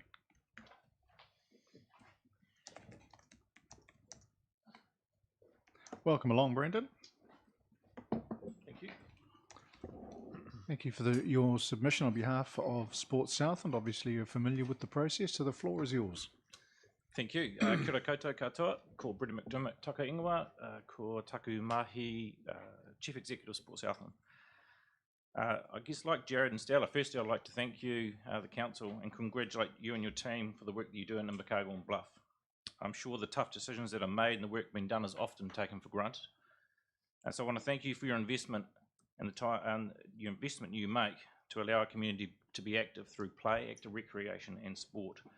In addition, I'd like to congratulate you on now having a dedicated leisure and recreation role, which highlights the importance of this area, and thank Claire and your various teams for your solution-focused and collaborative approach with Sports Southland. Our relationship has gone from strength to strength in the last few years, and I believe as a result we're seeing a lot better outcomes. As two different organisations, I believe we have the same kaupapa. We both want happy, healthy, connected people and communities where everyone can thrive. Sports Southland is not just about sport.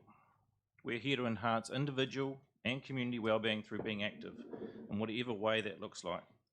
So whilst a lot of the large dollar investment decisions that you have in front of you involve assets and infrastructure, it's important not to forget about investing in wellbeing to ensure that these happy, healthy and connected people in our communities will continue to use these assets for years to come.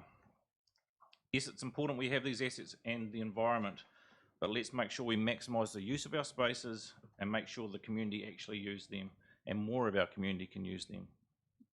If we want a city with heart, we need to make sure we have a heartbeat, and that heartbeat comes from the people in our community. With regard to our written submission and some of the issues raised, we support the following options. Issue 1, we support the preferred option to invest in an urban play space or spaces.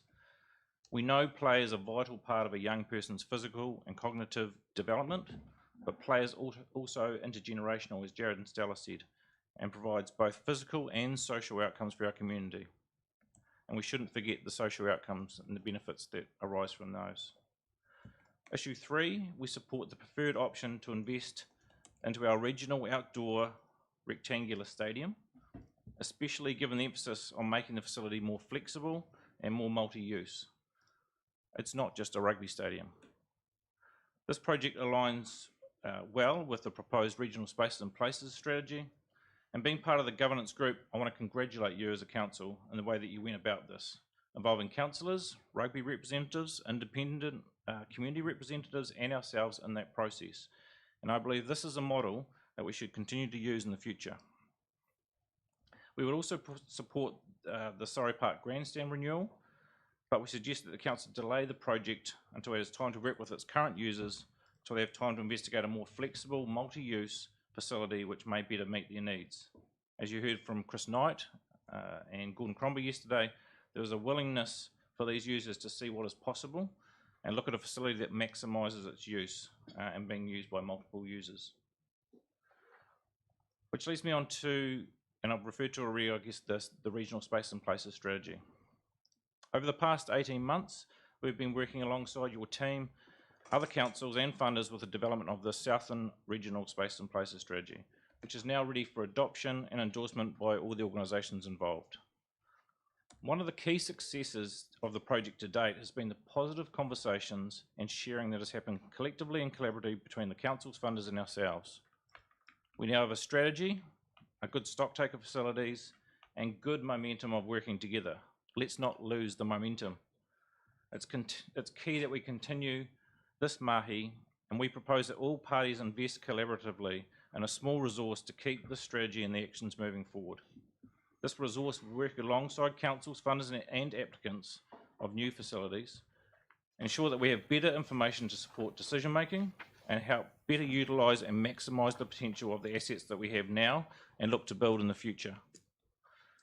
So the Sports Southland Board have already adopted the strategy, and we're looking to allocate and invest 40% of the resource cost, and are looking to councils and funders to partner with us over the next 3 years to ensure the regional space and places strategy is implemented well and doesn't just become another strategy on the shelf. As a key partner, a partner who would be a major beneficiary of the work, we're looking to you to invest 20% of the roles, which is $40,000 per annum.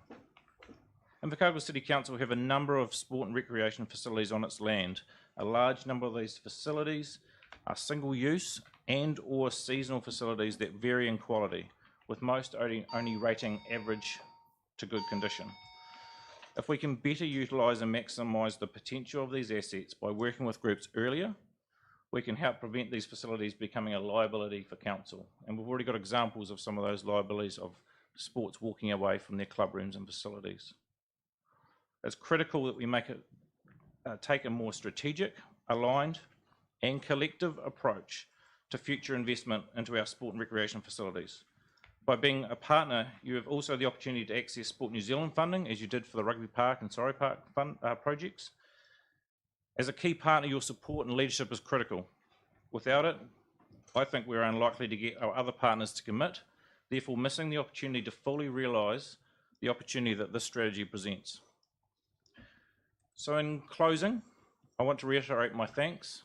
Thank you for your time, your investment and your commitment, both as a council and your teams, for the people of Invercargill and Bluff. Sports Southland looks forward to continue and grow our partnership with you, and together grow our partnership with our community, where we work together for our city, a city with a strong beating heart. Thank you. Thanks, Brendan. If I can pick up on Surrey Park, because Sports Southland were a part of the group that formulated the report, and as you identified, we had submissions yesterday from Waihopai AFC and Southland Athletics calling for a pause while everybody looks at how they can collaborate.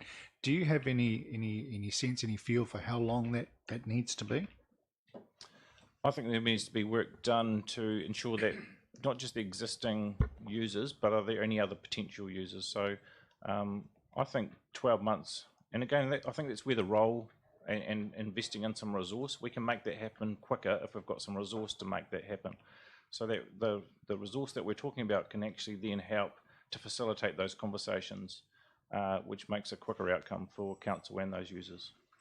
And that's recognising, I guess, that you're dealing with groups that are populated by volunteers. Yep. Thank you. Councillors. Councillor Crackett. I just wanted noted that I haven't had anything to do with this submission. Because you're on the board of Sports Southland. So as a trustee, obviously have an interest, but it is not pecuniary, and haven't had anything to do with the submission itself. Thanks, Alex. Noted. Any other questions for Brendan? Nigel. Thank you through you, Chair. Brendan, thank you for once again the professional submission. Fantastic to see the collaborative approach, and coming from a sports background, obviously great to see working with Steve and the team and the community funders to get where we've got to with this plan going forward. I'm really interested in Rugby Park. It's a little bit contentious in the sense of you mentioned the opportunity of multi-purpose, multifunctional going forward as a way forward. Mm-hmm. Are there any current barriers, perhaps, in the sense of the usage that you've found over time through either your organisation or feedback from other sports organisations around the opportunity of utilising that green field?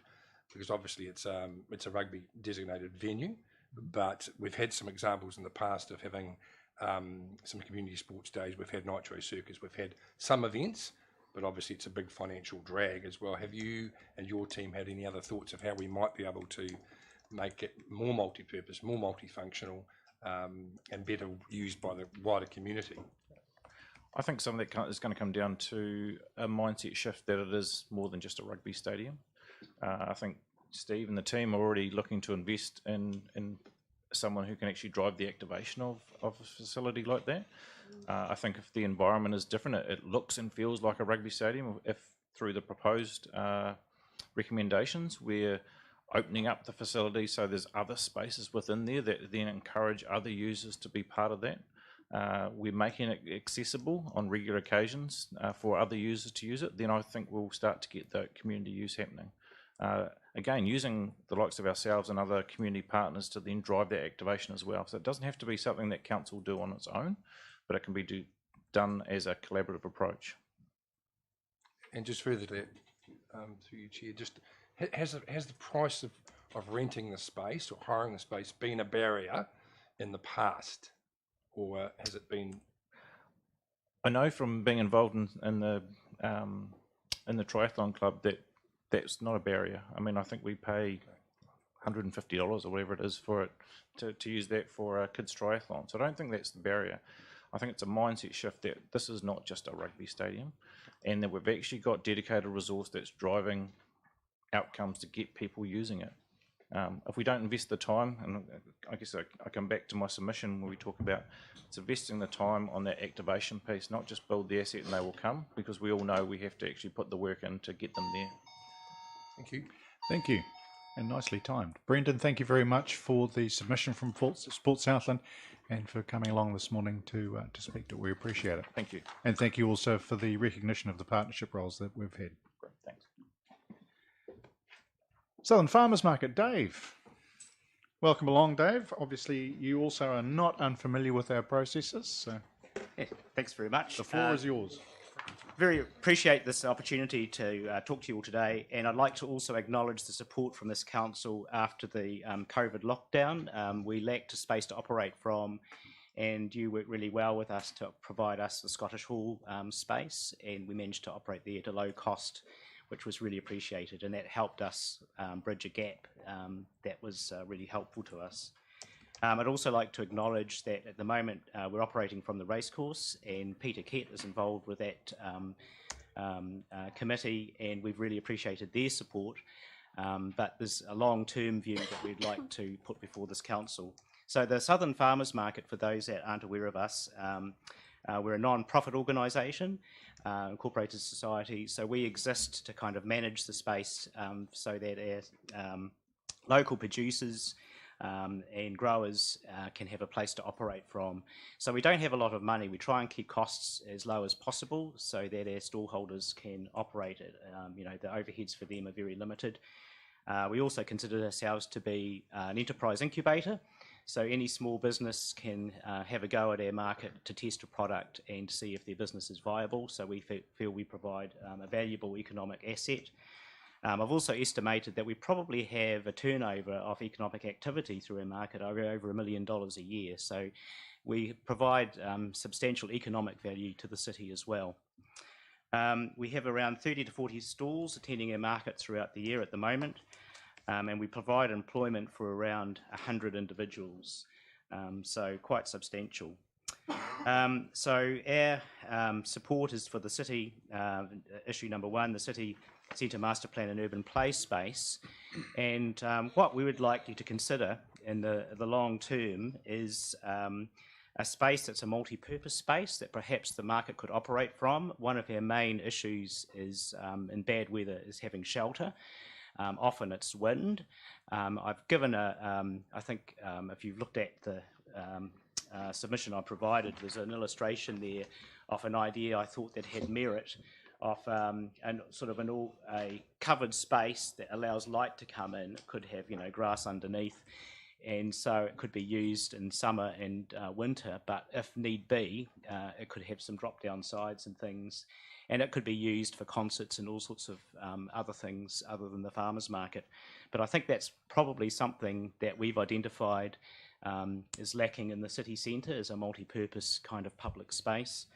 And we would really be grateful for something like that in the future. We are also keen to support anything that activates activity in the centre. We're looking at taking part in the street activation on the 23rd.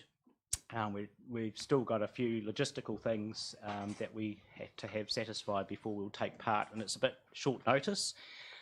So I think one of the things that are holding back some of our stall holders is just the level of promotion, but Kathy Jordan assures me that that's going to be really good. But there's a night event coming up, and we think that our market could provide value for events like that.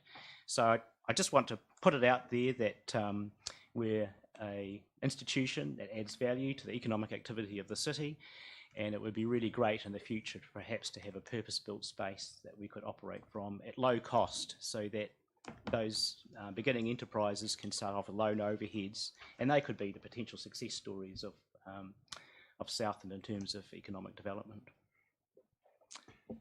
Thanks, Dave. Councillors, over to you for questions. Councillor Lush.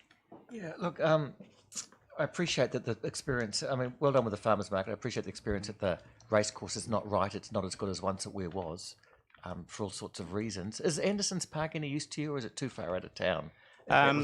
Well, I mean, the racecourse operates really well. It's got good parking close by, and we sort of appreciate that. But the experience is not the same. What we find is that there's little street visibility, and when we have operated from the centre, we can actually take part in things that are happening in the town centre.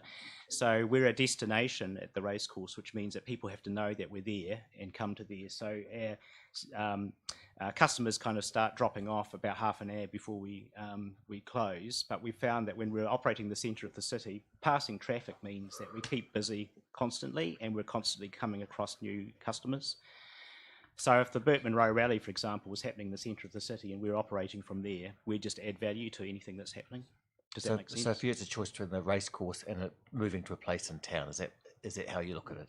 We would look at it as long as it met all our needs. At the moment, the racecourse is ticking lots of boxes in terms of having some shelter in bad weather, and that's really important to us.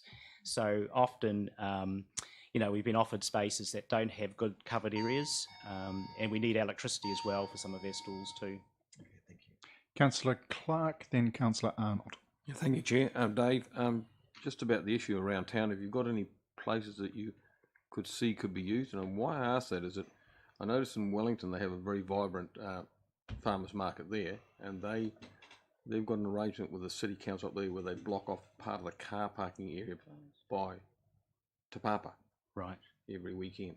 And so is there somewhere in town that you could see that, like for argument, take the car park across the road next to the well, as I said, I think the issue is that there are a lot of car parks around that are closed off. We could utilise those in good weather. Okay. One of the good things about the racecourse at the moment is, on a really nice day, that grassed area that we have there has got a really lovely atmosphere. So if we did shift, one place I did look at, and I know it's now controlled by the Number 10 Trust, but the old bowling green at the corner of Devron and Esk Street, if that had a cover over the top, and then the potential to drop down sides from the weather side in bad weather, you could have a space there where you could have buskers operating and people having lunch, during the day, and then it would be an ideal kind of square situation for other events. So if you have a look at that picture that I provided, if you imagine that on top of the Number 10 sort of grass space, it could actually be a goer. Councillor Arnold. Thanks, Chair. Through you, Dave, you partially answered my question. Then I was going to say, I've frequented it quite regularly over the last 8 months or so, and there's not a nicer place to sit on a sunny afternoon. It's really, really nice. Do you not feel that you'd lose that sort of relaxing, sort of vibrant atmosphere if it just become a stall thing? Like it is a destination at the racecourse, but that's right. It almost feels like it is a place to go to hang out, if you like, buy a bit of stuff on a Sunday morning. You don't think you might lose that if you move to town, because there'll be nowhere to sit the same as that? You lose the feeling, I think, wouldn't you? When we operated from the Masonic, we had an open area where people could sit, and the reserve Otapuni Gardens were just across the way, so there was access to places where people could have picnics and things. That kind of worked. I mean, the thing is that you have to look at the year overall, and for us, we really struggle for our stallholders to make money on wet, windy days when we're and it's an effort for people to get into. They have to make an effort to go to a place. If we're operating from a place where people are already coming to anyway, we already have a certain customer base that will pass through. But if they just have to make an effort on a bad day to go to a different place, some people have said, we've surveyed our customers, and they said they quite like to be able to go to a place where there's a lot of things happening and they can do a number of activities at the same time. So, for instance, when we're operating at the Masonic Lodge, I think a lot of people would come to our market. What they couldn't buy at our market, they might nip into Pack and Save afterwards. So, and when we operated from the Scottish Hall in the past, I think H&J Smith supported us with electricity because they saw there was a symbiotic relationship between us operating from there, and then they got custom as well. So what we see are kind of building partnerships too. I was there last Sunday as well, yeah. It was a bit different. Yeah. Okay, thank you, councillors. Thank you, Dave, for that submission on behalf of the Farmers Market. The next item is for Invercargill Public Art Gallery, and I see Lindley's here, so Dave's name next to it, but your name's at the bottom of the report. Welcome along. Thank you. Thank you very much for the submission and taking the time to come along this morning. We've got 10 minutes. You get a bell halfway through. That's not somebody arriving for fish and chips. You can either use the full 10, but it does limit our opportunity to ask questions. Yeah, look, I'll be very brief. Really, I wanted to just front actually to support and so you can see the face and support our submission opportunity for if you've got any questions of us. I guess the first thing, the issue that we did submit on in a fairly brief way was around the city centre master plan, and really we're signalling that we see ourselves as key stakeholders there. We're up for being part of increasing the vibrancy and being part of this, the city centre master plan and however that may look. And we're already actively working with the various groups that are working on it. So it was really just signalling our support and recognising that although we're the Invercargill Public Art Gallery, that we are keen to art doesn't just sit inside the gallery, and that if we can be part of the inner city work, we would like to do that. And the second was probably our main point we wish to, and I just wish to emphasise that we do support as a board the preferred option for the Invercargill City to continue down the pathway of investing in a new museum and art gallery, and that while there were two options put there, our submission is that the city proceeds down the path of a new museum and art gallery or a renovated one, however that may look, although we also did make the point that we think that we are at this point investing a lot of money, investing for the future of our city, and that that we should be getting as high earthquake building standards and as high earthquake safety rating as possible. So the only the little rider, there was another option around that submission, and that was that a significant amount of money be put into Hei Wakatuia, which is our current exhibition space. I think what we're saying is that there's probably going to be a midway, and we do understand that we're submitting to the long-term plan. What we're signalling, though, is that once the council makes the decision as to what's going to happen with the museum and art gallery space, that there may need to be some interim additional support to Hei Wakatuia if we continue to develop and become vibrant, develop our staff, have the right people, maintain the interest in the arts in the city, so that we're ready for our new facility and how that may look. So we understand we're not submitting on that. We're signalling that there could need to be a part way or an interim solution through the annual plan process once the long-term plan is finalised. I just would like to, though, take an opportunity here very briefly to acknowledge the collaboration that's gone on over the last couple of years. I'd like to acknowledge the work of the City Council and their staff getting us through our development during a very rocky phase of COVID, and managing to get alongside our museum and art gallery colleagues to actually get an opening exhibition space that is working well. It's probably, we've had that little part of the last year where we were just tentative. Every flippin' opening that we tried to have was shut down, and so we haven't had the opportunity to have the big the big rah-rah. So we're very conscious of our visibility. We think we've still got more work to do on that. We've got a very full plan for the next year, where the exhibition plan is absolutely full of exciting and new things, but probably just signalling our resources at doing what we've got planned for this year are at max. So if we're looking to extend that and to do some more innovative things, we would be looking to get some extra support for staffing and development and some resourcing. So Thanks, Lindley. That's me. Councillors, over to you for questions. Councillor Soper. Thank you, Mr. Chair. I just thought I should probably declare, Councillor Lewis and I should probably declare that we are appointees by Council onto Invercargill Public Art Gallery Incorporated, and Councillor Kett is the Mayor's appointee, and we didn't have anything to do with putting together the submission. Thank we you. enjoy, I think, And you're not allowed to ask questions. We enjoy the energy of the IPAG. Thank you.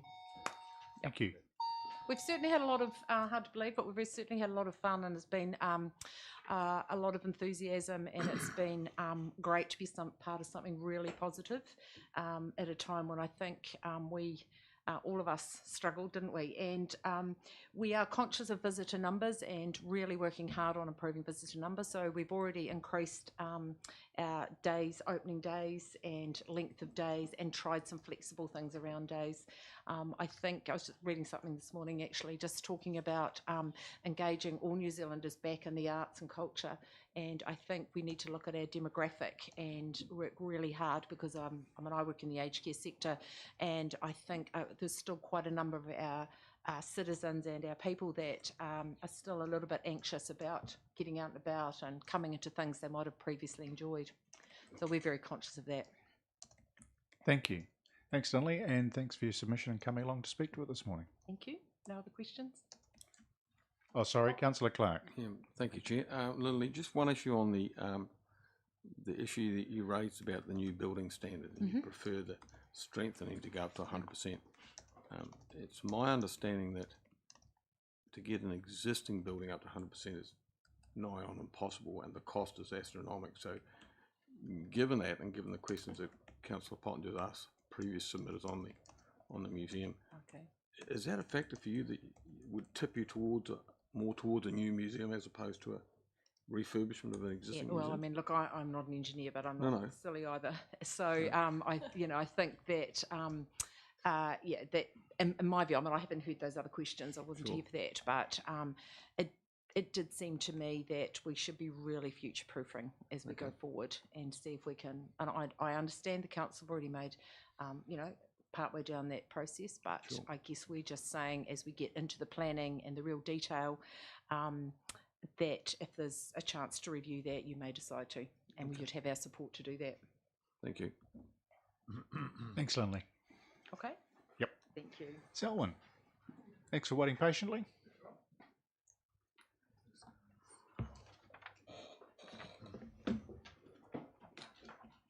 Foot's gone to sleep sitting there. Yeah. Welcome along, Selwyn. The floor is yours. Thank you very much. I'm going to sort of take a slightly different tack for a start, and I want to talk about the council membership and the system of election. I want to put to you going forward. Could you bring the microphone in a little closer, please, Selwyn? Thanks.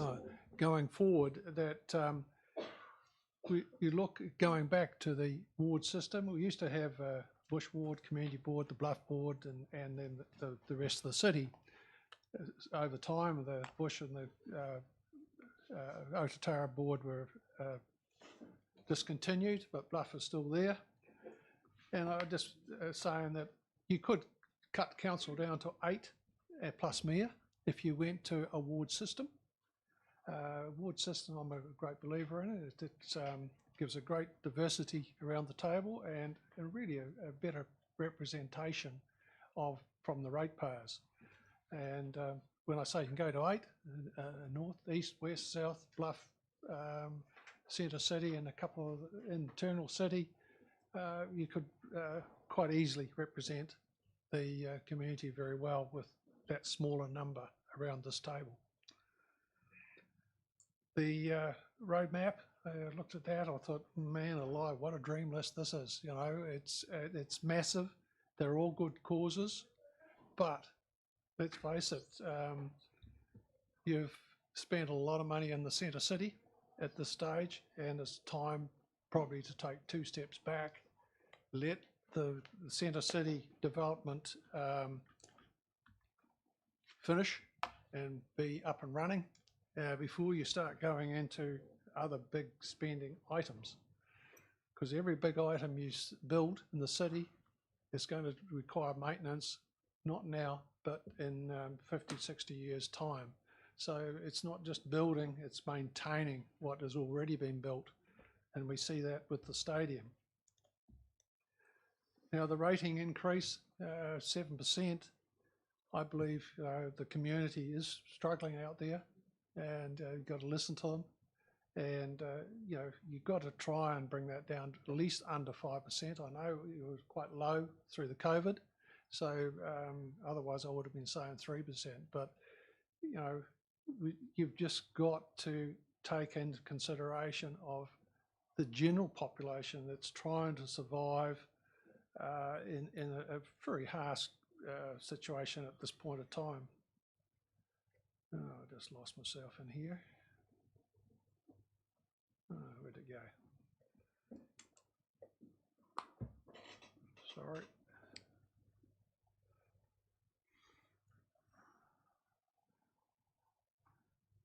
Now the roadmap, if you put them all into 10 years, it's just ridiculous. So you've got to bring it right down. And I'm going slightly different to probably what a lot of other people are saying. But there's things like the water tower. It's an icon for the city. It has been talked about for I don't know how long around this table of what you're going to do with it. It's not a lot of money an overall picture. So get the thing done, get it sorted. It's another, that's provided the observation deck is operational. It's something local ratepayers can enjoy and also visitors can enjoy. So I think it's a smaller item in your bigger thing. Anderson Park is the other one. How long have we talked about Anderson? It's been talked about Anderson Park to get it going. It's sat there. It's got into bad state. Get it up. Just get it running. Get it leased out. And that's another item off the list. Not a big item, but it's something that is an asset that has to be maintained and has been neglected. I was also the next one. I thought the third one on the list was the Surrey Park stand, because I'm really impressed with the Athletic Society and how they maintain that track and see the number of people, especially young children in athletics and seniors as well. But it's nice to see that they're saying, hey, we want to do something, take a step back. But I think it's a far more important one than the rugby park. Because, I mean, I look at rugby park and say, it's just not been used. You know, it's a big bloke. The council got duped into taking over the land originally, and now we have fines of the stand not being so good. So I believe that needs to be parked until more use can be found for that. Now the Urban Play Centre, I'm saying, hey, look, Queen's Park is our play centre in the city. If you're spending money, that's where it should go. And Queen's Park could do with a bit more there as well. Can I carry on just slightly? Yes, it shortens the amount of time for questions, but that's your choice. The urban play, that I think it should be, I'm just a bit lost with why you want to do urban play in the centre of the city when we've got beautiful parks, and Queen's Park could be extended quite considerably. The master streetscape, I'm really, so $20 million, what are you trying to do?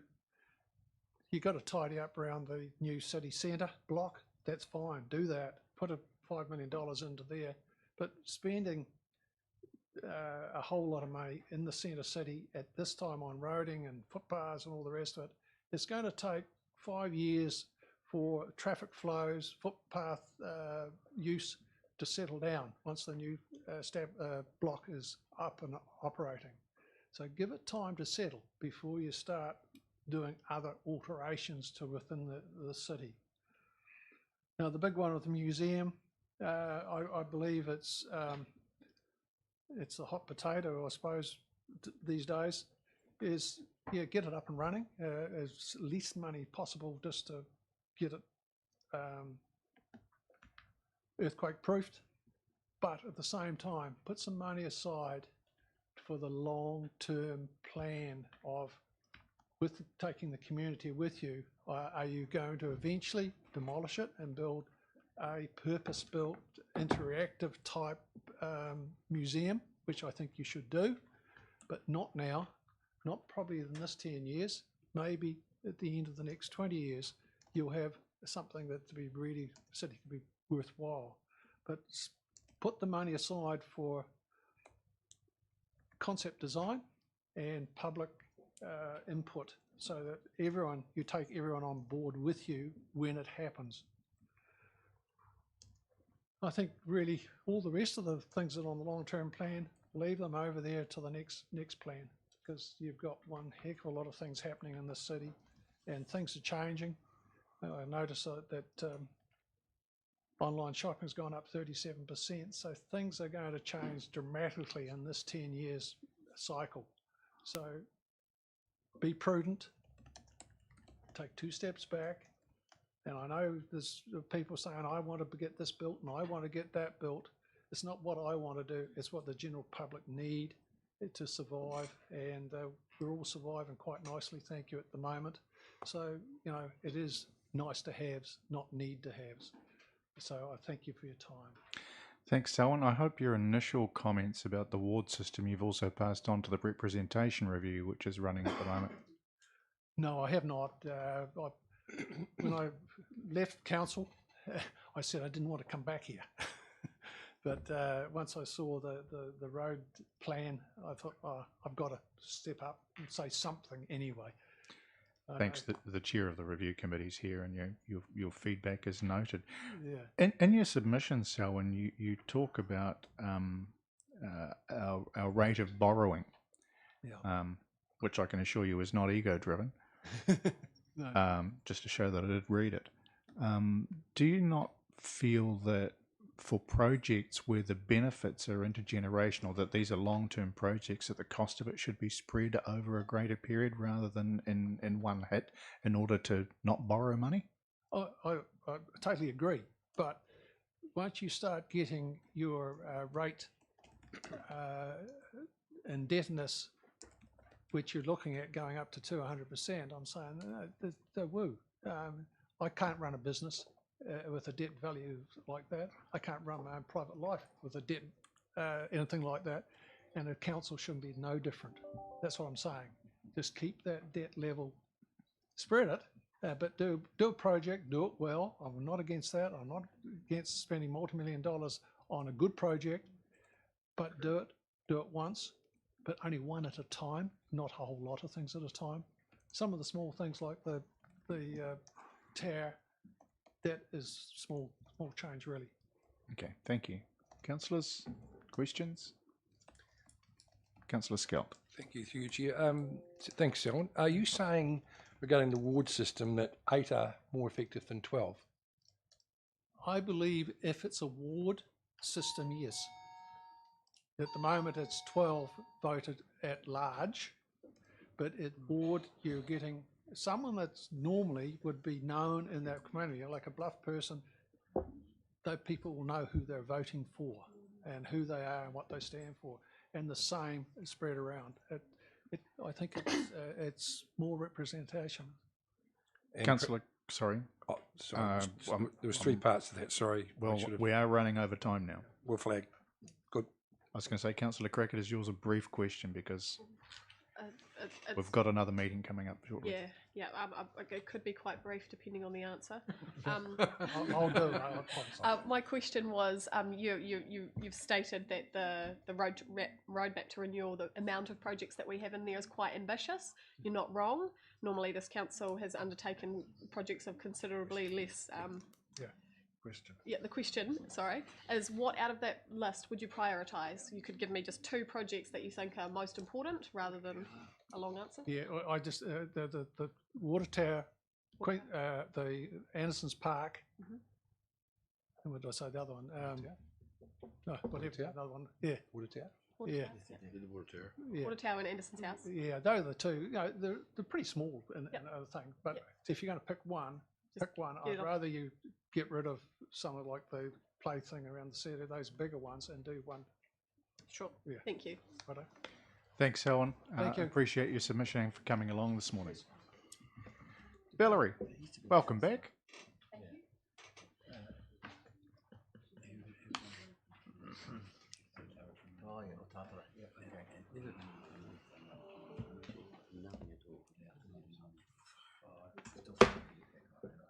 Councillors have had a chance to read through your written submission, but obviously you've got the opportunity to speak to it this morning and highlight any points of it that you'd like to draw Thank our you. attention to. And I'd like to thank you for the time to come in to do this. I'm here representing CCS, Disability Service in Invercargill, and the things that I put into my submission weren't mine, they were theirs. So I was the one who got the pick to actually write it up and send it in for you. I really do appreciate this time because just listening to some of the submissions that we've just talked about in the last half an hour, ours are very much in line with that. But I guess that biggest priority is about accessibility and inclusiveness. Somebody made a comment to me once when I was working in disability up at Waitaki that a young person is still a young person, whether they have a disability or not. In other words, they have all the needs of other young people. So personally, I would like to sort of see a bit more maybe consultation in the community with our young people.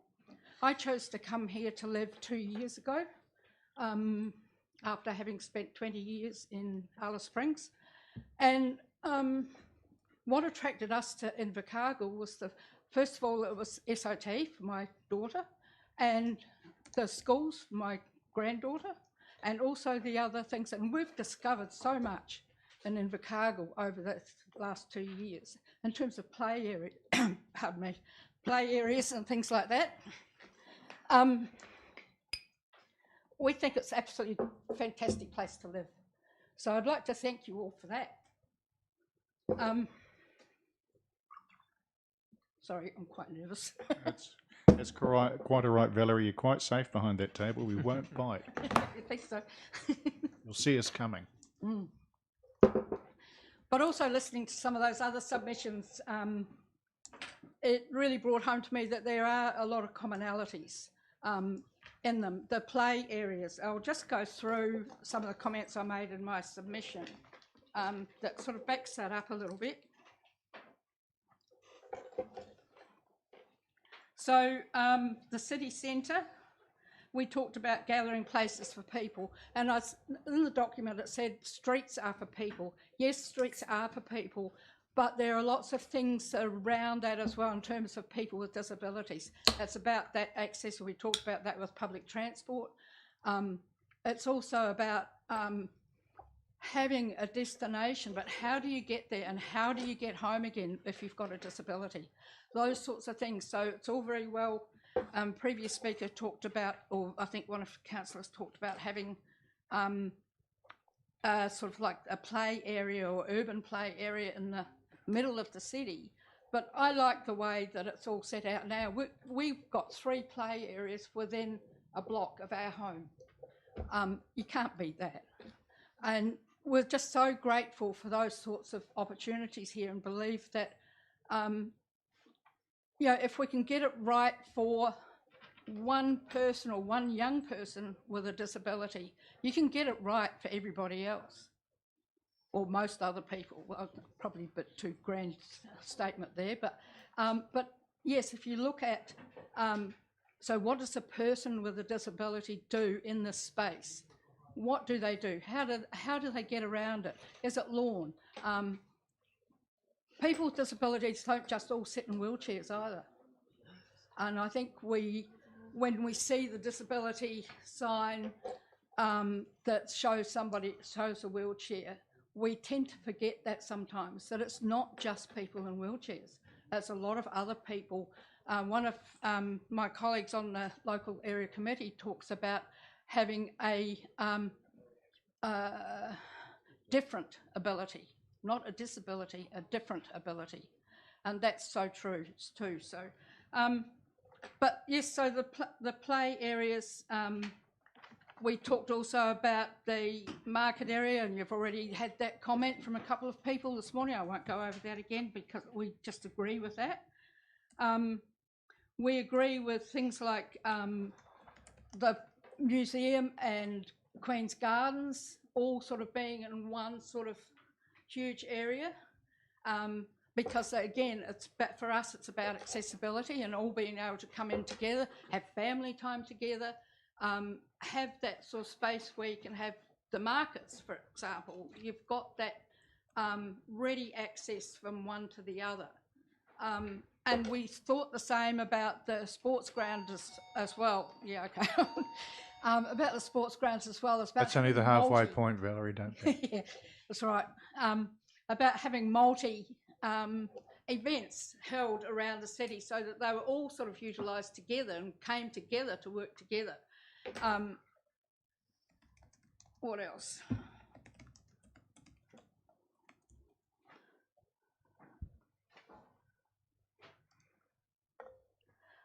Yes, my last comment, other plans and activities.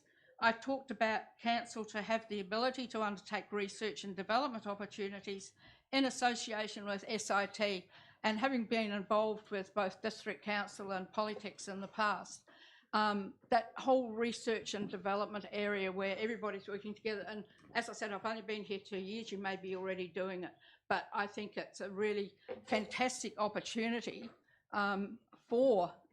to become quite innovative and creative, because that is where we need to go for the future. 1931 Invercargill is not going to have the same needs as 2021. 1931, I'm showing my age now. 2031 is going to have completely different needs to 2021 in terms of technology, in terms of how we move around our cities, the needs that we have, all of that sort of stuff. So again, I endorse what somebody else just said previously about how we need to be working with that rather than looking at what do we want now. Okay, I think that's, yeah, and the other thing was about, just simply about consultation. CCS as a group really appreciate relationships that we have with council staff and some council members. In Alice Springs, I was part of an access committee that had staff and a couple of councillors and those of us in the community that were working with people with disabilities all come together once every 2 months, and it was just a catch up on what's happening, why is it happening, what do we need to be planning for, all of this sort of stuff. And one of the things about that was things like having places to sit during parades. There was no public seating in the community, and I find myself struggling to walk. Where do I sit down? And sometimes I'm just desperate for a sit down somewhere. So, yeah, I think those sorts of they just seem to be little things that you can tweak to make it a whole lot more comfortable for people with disabilities. So, you've got my submission. Thanks, Valerie. Yes, and actually, quite a few of the points that you've raised, particularly that last one around seatings being taken up in the cityscape review that we've done. We've got time for one question. Councillor Soper? Thanks. Welcome, Val. Thank you. Val, in the submission, it's got Wapna Place to be revisited. I just want to absolutely clarify, that's not CCS members saying they want us to keep Wapna Place exactly as it is. Is that more saying anything that we do in the future, please look at the accessibility and other issues around what's currently at Wapna Place and do better? Yeah, I think that's certainly the sense of what I got from that person who was talking about that. I don't, you know, with not having had that history around town, but certainly that's what I got a feeling for, because it could be, the person said it could be seen as a great hub for gatherings, for, you know, sitting outside, for meals, for just whatever. That and I guess yeah, it was endorsed by a couple of other people as well, saying that yes, they'd tried with Wapna Place, but what's happened and where can we go? So they're looking very much for development around that space. Thank you as very well. much. Thank The other quick point I want to make is I put in here, it was about the playgrounds. Consider playgrounds for everybody, adult playgrounds, disability playgrounds. Absolutely. Playgrounds are for everybody, not for kids. They're for all of us. I mean, yeah, I'm 72 now, so I still love a swing on a playground. So, you know, you don't have to shut things down because of the way they were or the way that we're used to doing things. Let's be a little bit more creative and innovative around what we're doing in the community. Thank you. Thanks, Valerie. Appreciate you. you coming along this morning. Thank you. Councillors, we are running tight for time, but we will deal with Winsome's submission before we take a break. We've got a workshop that we promptly need to get to over in the drawing room, and we will have time to get back here for a lunch break following that. Goodness gracious. Thank you, everybody. Thank you very much, Val. Kia ora tātou katoa.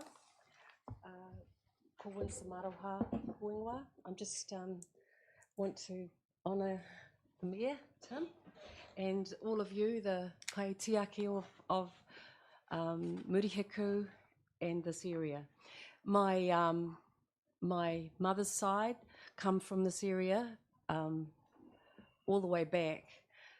They were travelling to the Titi Islands, and when I got here, I've been living here for 4 years, and when I got here, I was asked by the locals, you know, are you a local? Because if you're not born and bred in Bluff, and you'll know this, Marcus, you know, it takes a lot to convince them that you really are into the area. But, you know, I was taught waiata when I was young that included all the names of the islands, like Tauki Hepatia Potama, Poho Waitai me Poho Mā Taki Arehua. So I've got a deep, deep connection to this land, and I know all of you have taken the jobs that you've taken because you believe that this land is worth defending. I actually think it's a bit late. I think, based on, if you've read my submission, which is a social credit submission, basically saying that while I've read right through your document, which is very interesting, and there's some great ideas for innovation and management and building of the infrastructure. However, I'm very concerned about your ability to pay for it. There are always constraints upon any budget, and this is really a budget statement. And what bothers me is the unopposed from the councils throughout the country. They do not oppose, the debt funding of everything. So it says you're going to borrow over the next 10 years, another 110, approximately 110, don't quote me, I could be wrong, you'll know better than I do, $1 million. However, where are you borrowing it from? I happen to know where you're borrowing it from. You're borrowing it from overseas, largely, and from very wealthy Kiwis. This is wrong. It means that we're losing control because our rates are not actually paying for everything. Our rates are paying for the interest on the money that's being borrowed. And I'm very alarmed that, as Tim mentioned, that Māoritanga, and kaupapa Māori is now being included, and I can see it in te ara whakaoho, which means to wake up, a new way renewal, or looking at the way things should be, and I agree with that, but Māori never ever behaved like this. They never ever borrowed to live. They didn't load debt on our mokopuna, and it's, you know, we're all inclusive, we're all part of this now, and it's our mokopuna and our mokopuna and our mokopuna that are going to be paying for these ventures, these infrastructural bills. And what bothers me is this is very much not a Māori concept. A Māori concept is a gift giving, not where you're loading your debt into the future. Really bothers me. And it's been going on for years, and our central government does exactly the same. Where do we borrow it? Well, largely we borrow it from the 4 banks, the 4 Australian banks, and Westpac is one of the biggest, and it's 58% owned by America, if you didn't know that. So what are we doing? We're actually loading, giving our wealth in debt because we have to repay them with interest, even though the interest rate's low. Little streams make big rivers. As anyone who's been to, Waitaki, has been through there, the tributaries make big rivers. Those people want to own our debt. We can take a direct loan from the Reserve Bank. It's known. Adrian Noor knows, they all know, and we saw recently what they did during COVID. They borrowed money, lots and lots and lots of it. And the Reserve Bank can do the same for local bodies. But what we do have is a local body funding agency, which works the same way. We just go along to the big markets and people bet for our money. You all know that. And if you don't know, you should know, because that's your responsibility. Because our rates don't really cover that, and you've had us going to be paying 21% approximately rate increase over the next 5 years. So if you're paying $2,000 a year, that's going up to about $400. That's a lot of money, and there's a lot of poverty. And one of the constraints on anyone reaching their capital value is poverty.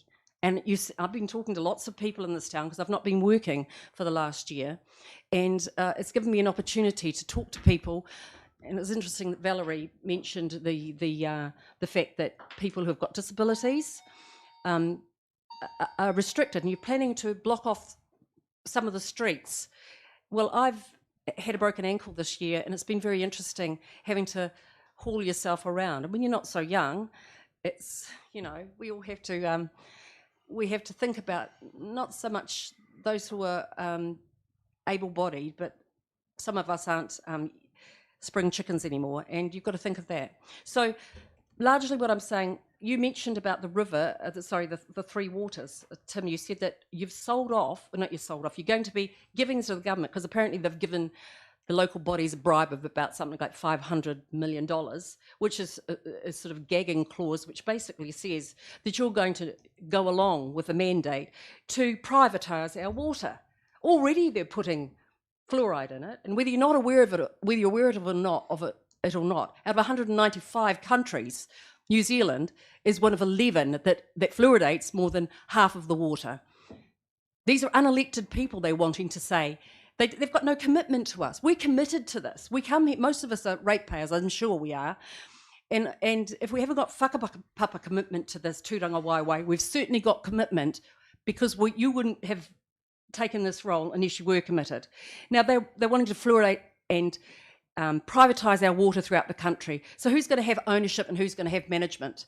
Well, already we've lost most of our dairy factories to China. And I have no confidence that more and more of our staff will be paying, our mokopuna will be paying an ongoing amount of money to the mokopuna of the super duper rich throughout the world. It's time you guys woke up. There is another way. We don't have to bow down to the idea that you have to borrow everything. Now, some of the ideas are wonderful. However, the constraints on it are where you're borrowing it from and who you're loading the debt onto, and it's certainly not the Māori way. Thank you for your submission. May I ask how you feel about intergenerational funding, rather than ratepayers are now paying for everything in one lump sum, but spreading that cost Well, you're not across. actually paying for it, and it doesn't even include you're not even including the GST, which is 15%, which is taken out, and it's not even included in this. And nothing is included in here, but where you're paying it to. Intergenerational funding is fine, but why should we be funding the wealthy? Thank you. My question was around intergenerational funding and whether or not you felt that was. Yeah, well, I understand the question, but what I'm saying is that we've heard what you had to say about the intricacies of where finance comes from, but I was just. So yes, there is a certain amount, but not to the level that we are being dictated to by people who are selling off. You said one of our major assets, Tim, was the water. Drains and all that. We're going to sell that. It's already happened in Whakatane, but they've sold it to a Chinese company. No, our mokopuna will not be happy if we load the ownership. Actually, we're giving ownership away. That's literally what we're doing. If the debt is owned by others and our children are paying, I don't like that. Not a bit. Okay, thank you, councillors. Any other questions? If not, we appreciate the submission and the passion with which you've presented this afternoon. Thank you very much. Thank you. Councillors, we've got a quick turnaround. We've got a workshop. If we could make our way to the drawing room Toot Suite, we'll only be half an hour. That'll be a slightly reduced lunch break. Our first submitter is ready to go at 1:20. If we can be all in